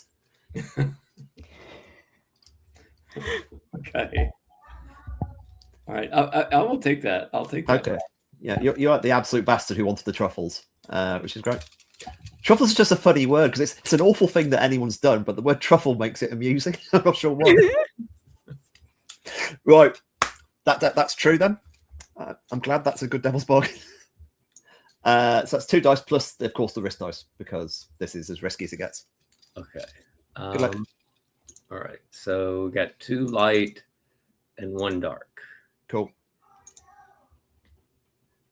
Ooh. Got a 6 on a white. Nice. It was supposed to narrate your heroic escape, or not so heroic, really. Well, so the chill goes through Maradi as the wraith is and I think also those apples become frozen, right? There's like actual ice kind of on them as I'm kind of passing through them, and I'm lifted up though, and so when I finally am on my 2 feet on the ground, I mean, you see Maradi kind of shivering, just the right, and also pale, right? That their complexion is not quite wraith-like, but you kind of see, right, that kind of visually you see that the impact of that wraith coldness overcoming Maradi, and I think Maradi is facing the big barrow, right?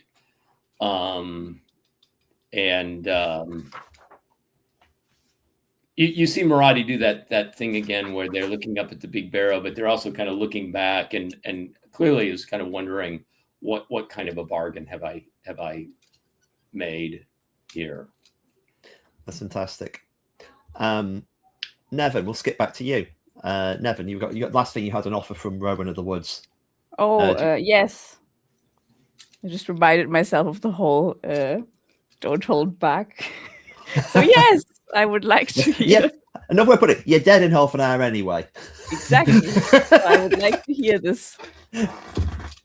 Okay, she whispers and she says, "Of course you would. The final verse is this." And then in your ears and in our ears and the audience ears, the static builds up louder and louder and louder until no one can hear anything. And you can just imagine, and then we cut back and it's several seconds later, we haven't mixed this. And we've skipped whatever she told you.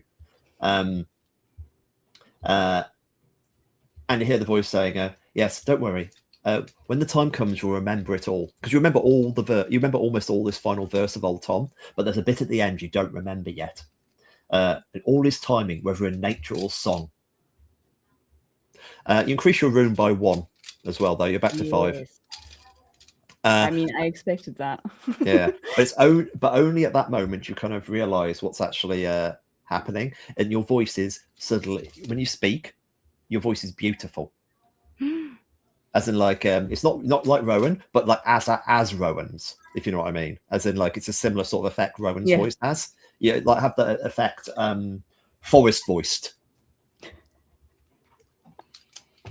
Great. So is that my condition? Yeah, it's just you're sleepy with an amazing voice is basically what we've got. So if you speak, it's going to sound really interestingly. Okay. In which case, I think we're going to hard cut to making our way to the barrow. And since Xena's ahead, Xena will get there first. Xena actually knows all the song as well now. So both of you can actually sing the song of Old Tom. Do you want to have a short break before we go to the last half hour, or should we just go power on through? I'm fine either way. Same. Yeah. So let's power through because it's late and I'm tired. Yeah. Okay. The shot we get is Xena stumbling into the barrow. You go to this very long tunnel, and it looks like this barrow has been like dug by someone with enormous hands, manually building this up.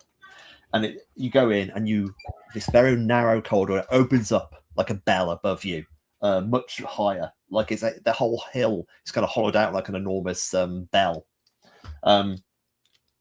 you start, as you're kind of approaching, you start to hear nonsense singing in the distance, like this awful like hey deloo deloo deloo of voices echoing around. The acoustics are impossible. Like as you walk into this place, footsteps echo around. That every single word kind of just stretches out. At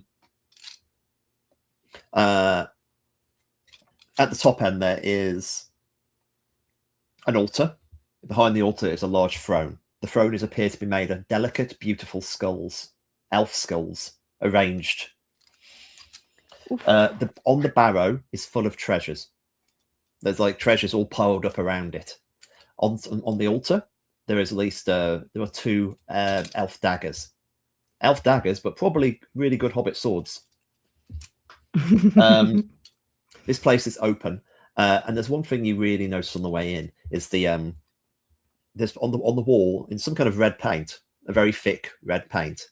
There is a painted thing, what appears to be about the fall of the elves. And it says pictures of the forest being enslaved, the forest being enslaved and chained and sort of trained by the elves. And then one day the forest broke free, and old Tom tore the elves down. Mm. And this is played out beautifully. We'll hard cut to Robbie. Actually, one last question, Zena, as you're looking up there. Do you do anything immediately? As in, the real question is, do you start singing the song of Old Tom instantly, or do you not? Or do you wait? Or do you just wait? Or look around, or do anything else? There's quite a lot of stuff. Yeah, I mean, to be honest, my first thought was to just start singing and like using the walls for rhythm, because it's, because of the echo and because you said it was shaped like I've forgotten already, some kind of drum. Yeah, you rush it. I think it's the echoes. So immediately you start singing the song of Old Tom. I was about to say, like, it's quite a long song. The dagger's glinting on the altar, and you start this up. Maradi, you're only slightly behind. The hobbits, you can sort of see the hobbits ghosts are starting to like gather around. You see them sort of climbing up the barrow like Smeagol to peek in to tiny holes clicks in because a little bit of lights fall through. Night has fallen. It's a beautiful moon. You hear the distant sound of wolves howling at the moon, and then the moon howls back. You head down the tunnel, and you hear a song is actually being sung ahead of you. It's the song of Old Tom, and Nevin is singing the first verse. The first verse, Nevin, is about give me on about the song of Old Tom. Like it's about how we said a bit earlier about spring being important. Tell me about the summer of Old Tom. What do you think is what is covered in there? The summer, yeah. Well, maybe it mirrors the Orchard song, but it's just a lot more wild, Yeah. So it's also talking of the sort of lush growth and fruits sprouting all over the place. But but they're more. I think there's like a whole number of different fruits that are mentioned, all sorts that we may not even know really because we don't grow them in orchards, and things that might be poisonous to certain people, etc. And yeah, it's like it sounds like it's Old Tom at the height of his power. Ascendant. And the voice, your beautiful voice, is singing through this echoing chamber. And you can hear you can almost feel the rumble in the earth, like the footsteps of Old Tom bounding across the countryside, getting closer and closer, like playing the earth itself like a drum. Maradi, you're kind of like heading down the corridor, and you enter the chamber, looming these kind of walls around you, the paintings. Nevin lost in the song, the altar with the knives. What do you do? Or how are you feeling even? Like, feel free to narrate how you wish here. Well, I think, once Marathi, notices that not only is Nevin singing, but she's singing the song that I was supposed to sing. I think you see shock initially on Marathi's face, but then Marathi, they're going to go rushing forward and say, Nevin, stop. It's my song. It's my song. And we'll go running into the chamber to try to disrupt the singing. Cool. It's like that the actually, like, this, like, singing will make him come, and then you would actually argue with him either way. So it's that kind of like that's what it's not going to be like. I stress this: you're not completely allowed to disrupt it, but the idea of like old Tom arriving isn't a problem in and of itself. But okay, like Miradi. Okay, Miradi's trying to disrupt it. Nevin, how do you respond to this? I think Nevin will just very, very briefly interrupt at the end of a verse, going, "It's old Tom's song," and then continue, and then sort of try, come back, sing along, come join in. What do you do, Miradi? I guess Marathi at that point, Marathi kind of thinks that we're potential rivals now, right? Marathi had it in their mind, right? I was the one who was going to do this. So, I mean, Marathi, and this is going to be hard for Marathi because of that condition of being breathless. But Marathi is going to try to, dig deep and summon up, what they can to try to rival and hopefully exceed, right, the volume of Nevin. With that, I think that's great. This would be a great time to bring in the contest rule, but I don't want to bring it in yet for various reasons. I think we could just do the next verse is the autumn of Tom, the fall, the fall of Tom, the autumn of Tom. Do you want to tell me about the autumn of Tom? Because especially because Nevin's voice is so beautiful, and wonderful. Whilst your voice is so rough, and things are so it's some ways really autumnal. So what's the autumn of Tom like? The autumn of Tom is obviously it's about the harvest, but it's also about, when you have the harvest, there's also, all of ultimately what will be the dead things, the chaff, right. And the stalks and all of those things that go into the ground. And, it's those dead things that are fertilizing things. And there is a reference to like the truffles that feed off of the dead things, right? And that's being kind of, right, the groundwork of that is being laid, right, with, right, the aftermath of the harvest that happens in the autumn. That's great.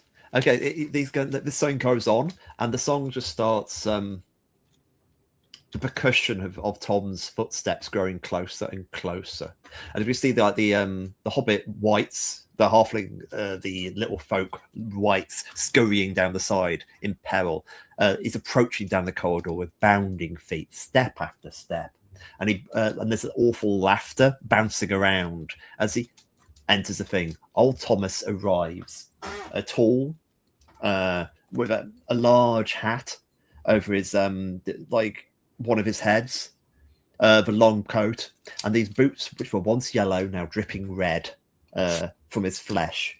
The wind, the wind that follows around, flows back his coat, and you see old Tom revealed. He is a mass of little folk, a flesh golem. It's a flesh construct of them pulled together. They kind of, you see dozens of mouths open and close in this chorus of voices. Resting at the top, merging out like the crab that's crawling out the bucket is Lubin. He's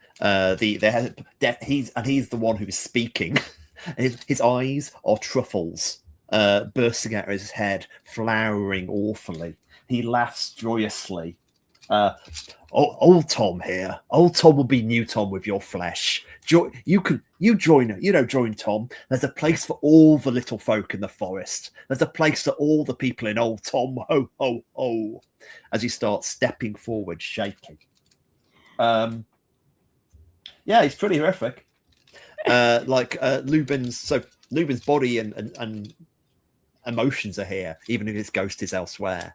But he appears to be currently the Old Tom. Nevin,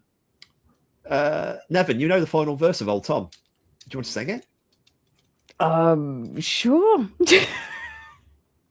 As you start to sing it, do you want to tell me about the winter? What does the verse about winter sing? I can only think of wintry things that have nothing to do with horrific stuff, so I don't know if that works. But anyway, it could be chilly. Well, maybe I'll talk myself into a thought. Yeah, so I think this is this goes much quieter, right? We already had the decline in autumn, but now you hear if it was instrumented, at least it would now just be like a single voice, just with a little bit of strumming in the background, and it's the singing of the quiet, the pulling back into burrows.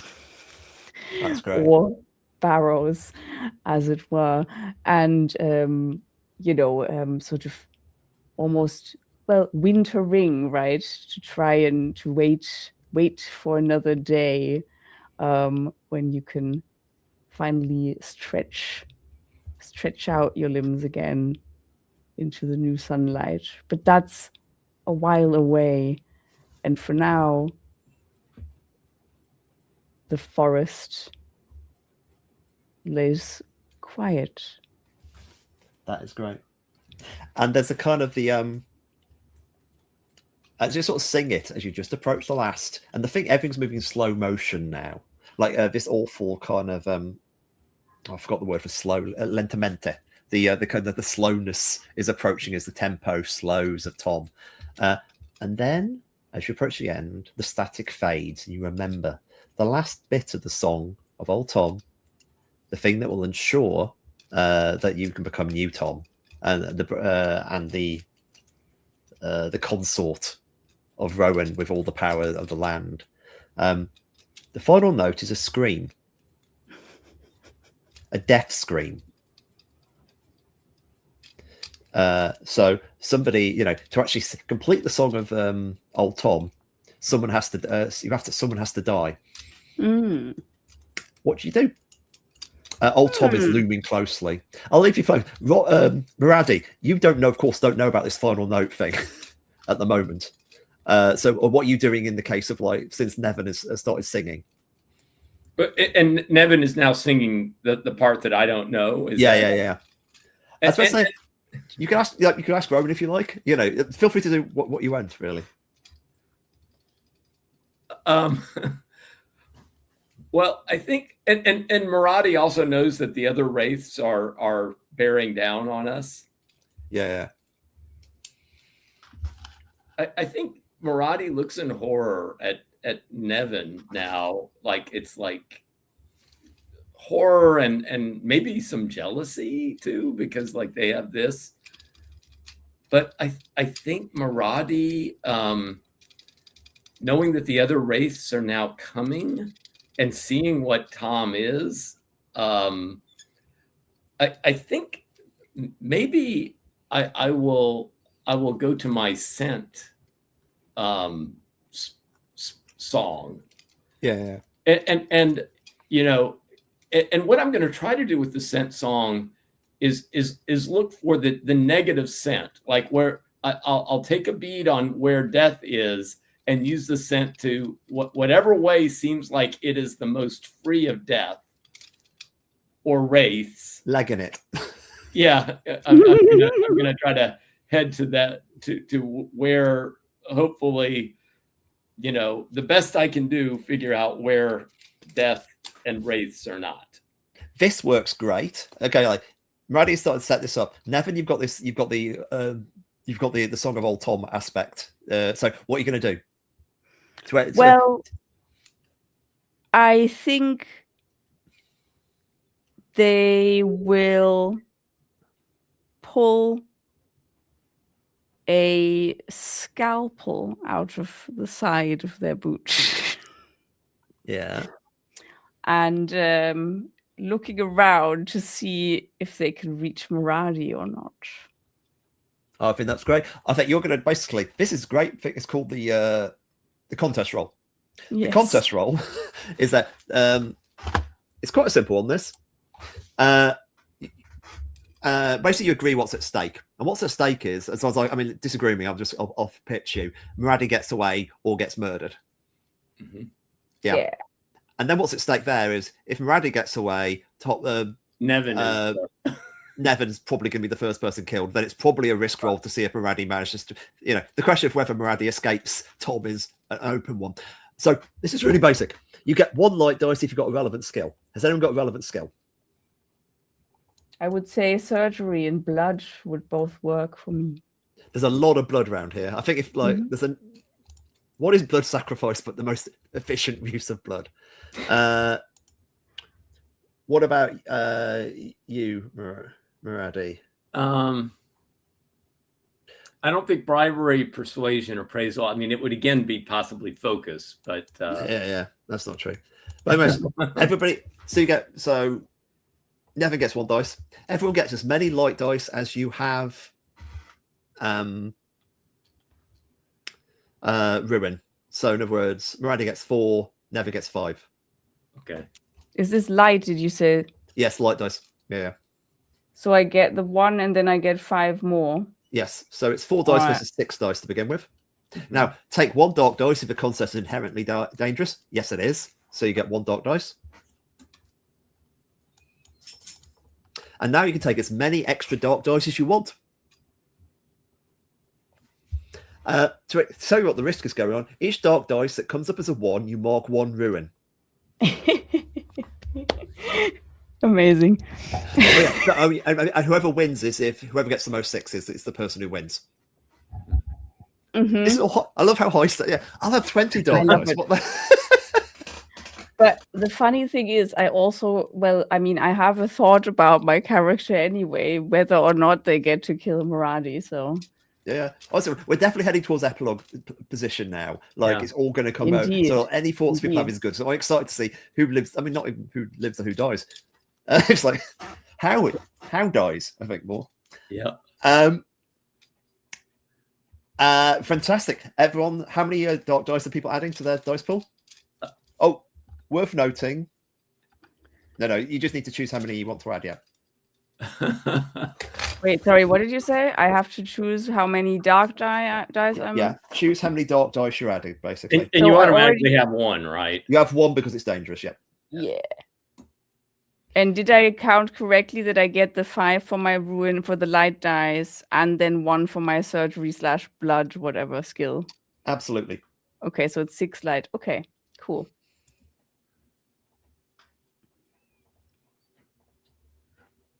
Yeah. All right. I'm going to roll 3 dark die. Yeah. How many are you going to roll? Total or adding 3? Total. Yeah. So I'll roll. I get 4 for my ruin and then 3 for the.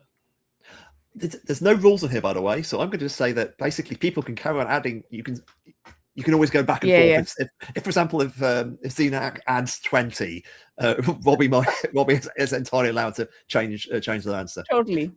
Well, I currently have 5 dark dice on here because I'm going full, head on into ruin. So you've got 6 light dice and 5 dark dice. Yeah. Yes. Okay, cool. You want to increase yours, Robbie? No, I'll stay with what I have. We'll see. Might end up winning anyway.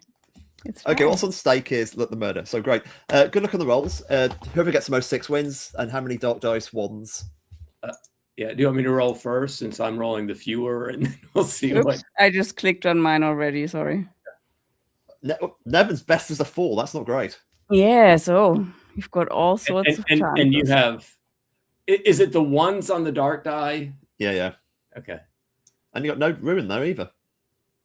Okay, so I'm rolling, and this is. What am I? This is the contest. I see. Oh wait, I accidentally did that on the other one. Should I have done it here? Does it make a difference? I don't think it makes a difference. Yeah, it does make it makes no difference if the it just tells you different rules. Cool. Okay. Ooh. Well. So I roll. You win, but your ruin goes up by 1. So I have 5 ruin, which isn't enough to kill you. Right. Yeah. So does that mean you get away? Yes, it does. I think. Well, we go. Okay. You get 1 extra ruin. I think you get a cut on you. I think like you walk away, you're bleeding. Is your condition? If that's a good idea.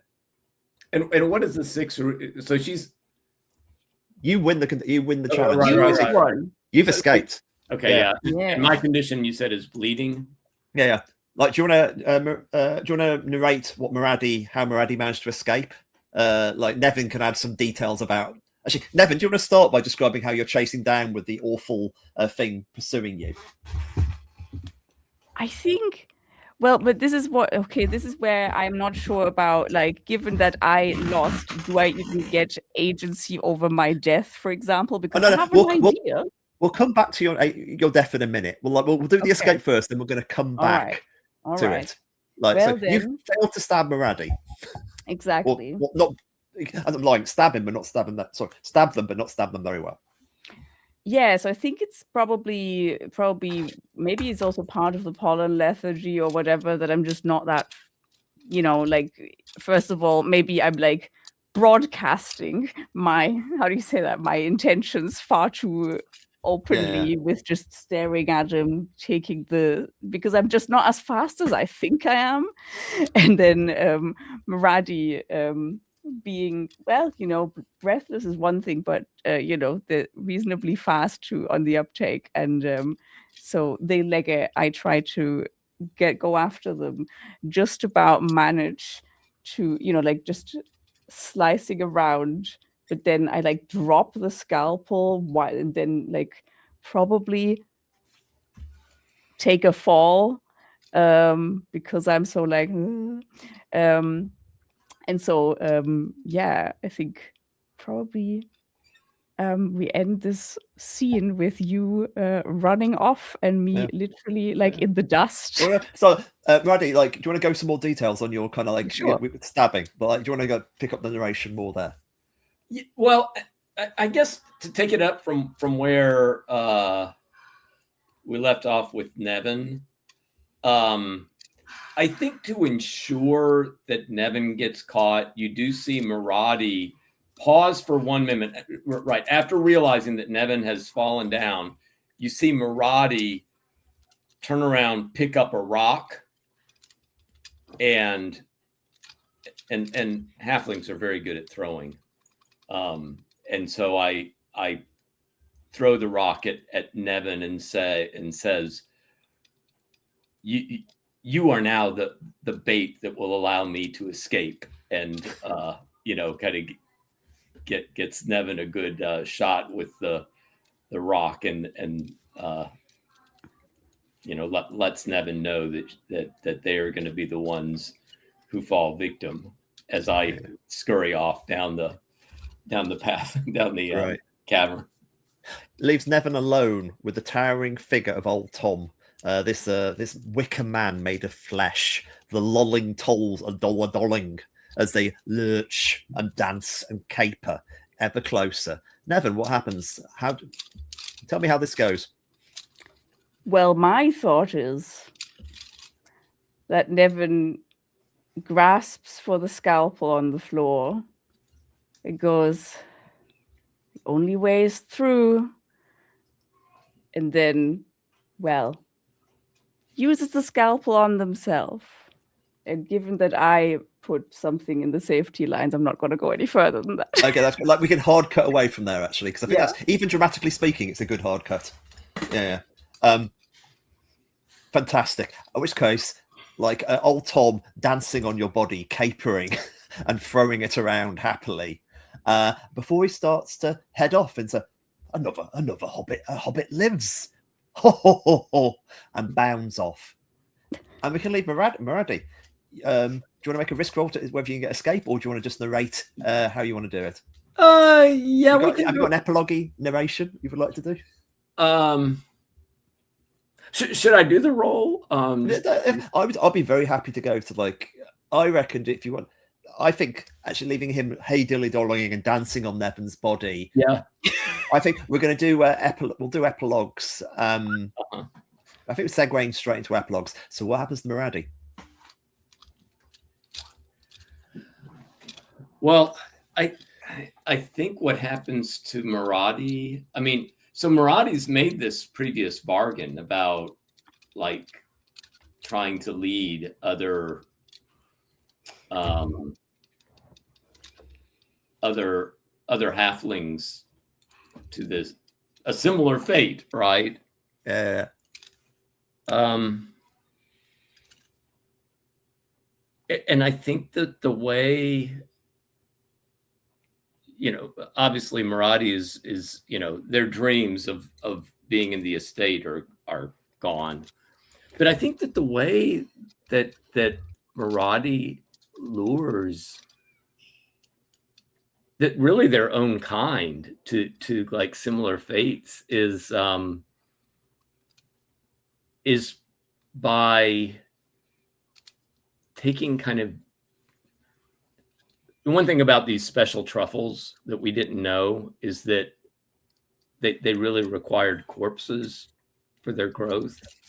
And so like Maradi is maybe even being led by that fox as a kind of familiar who is working with Tom now, but I'm now doing some dirty work for them as I'm taking dead corpses and putting them in places that I know halflings, right? Maybe on the edge of the forest initially to get these kind of truffles to appear and to lure, right, others into the deep forest.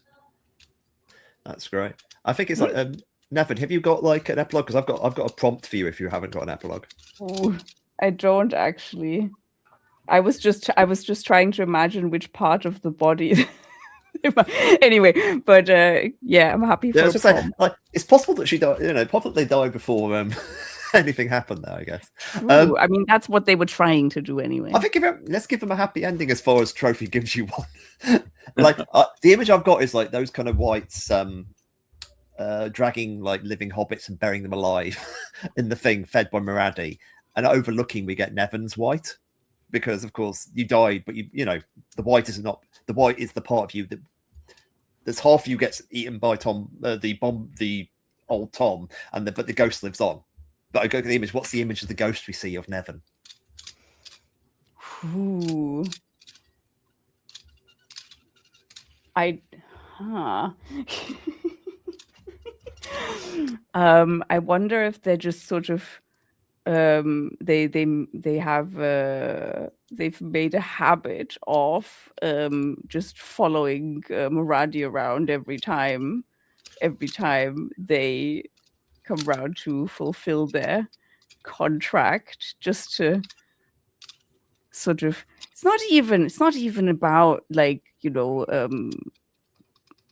how do you say, it's not even about making them feel too guilty, because they know what they did or tried to do, but it's more sort of a teasing and well, look at you, aren't you just as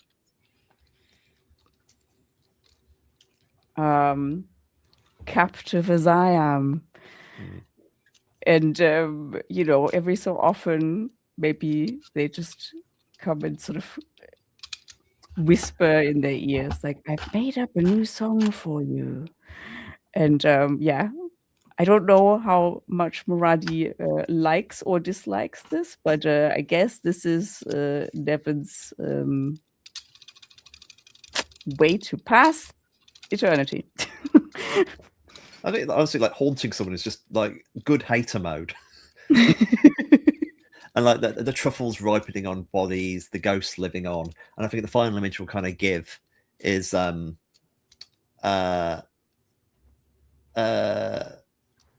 this shadowy woman in the shape of a forest, dancing with old Tom on top of the barrow, and says, I was chained by elves.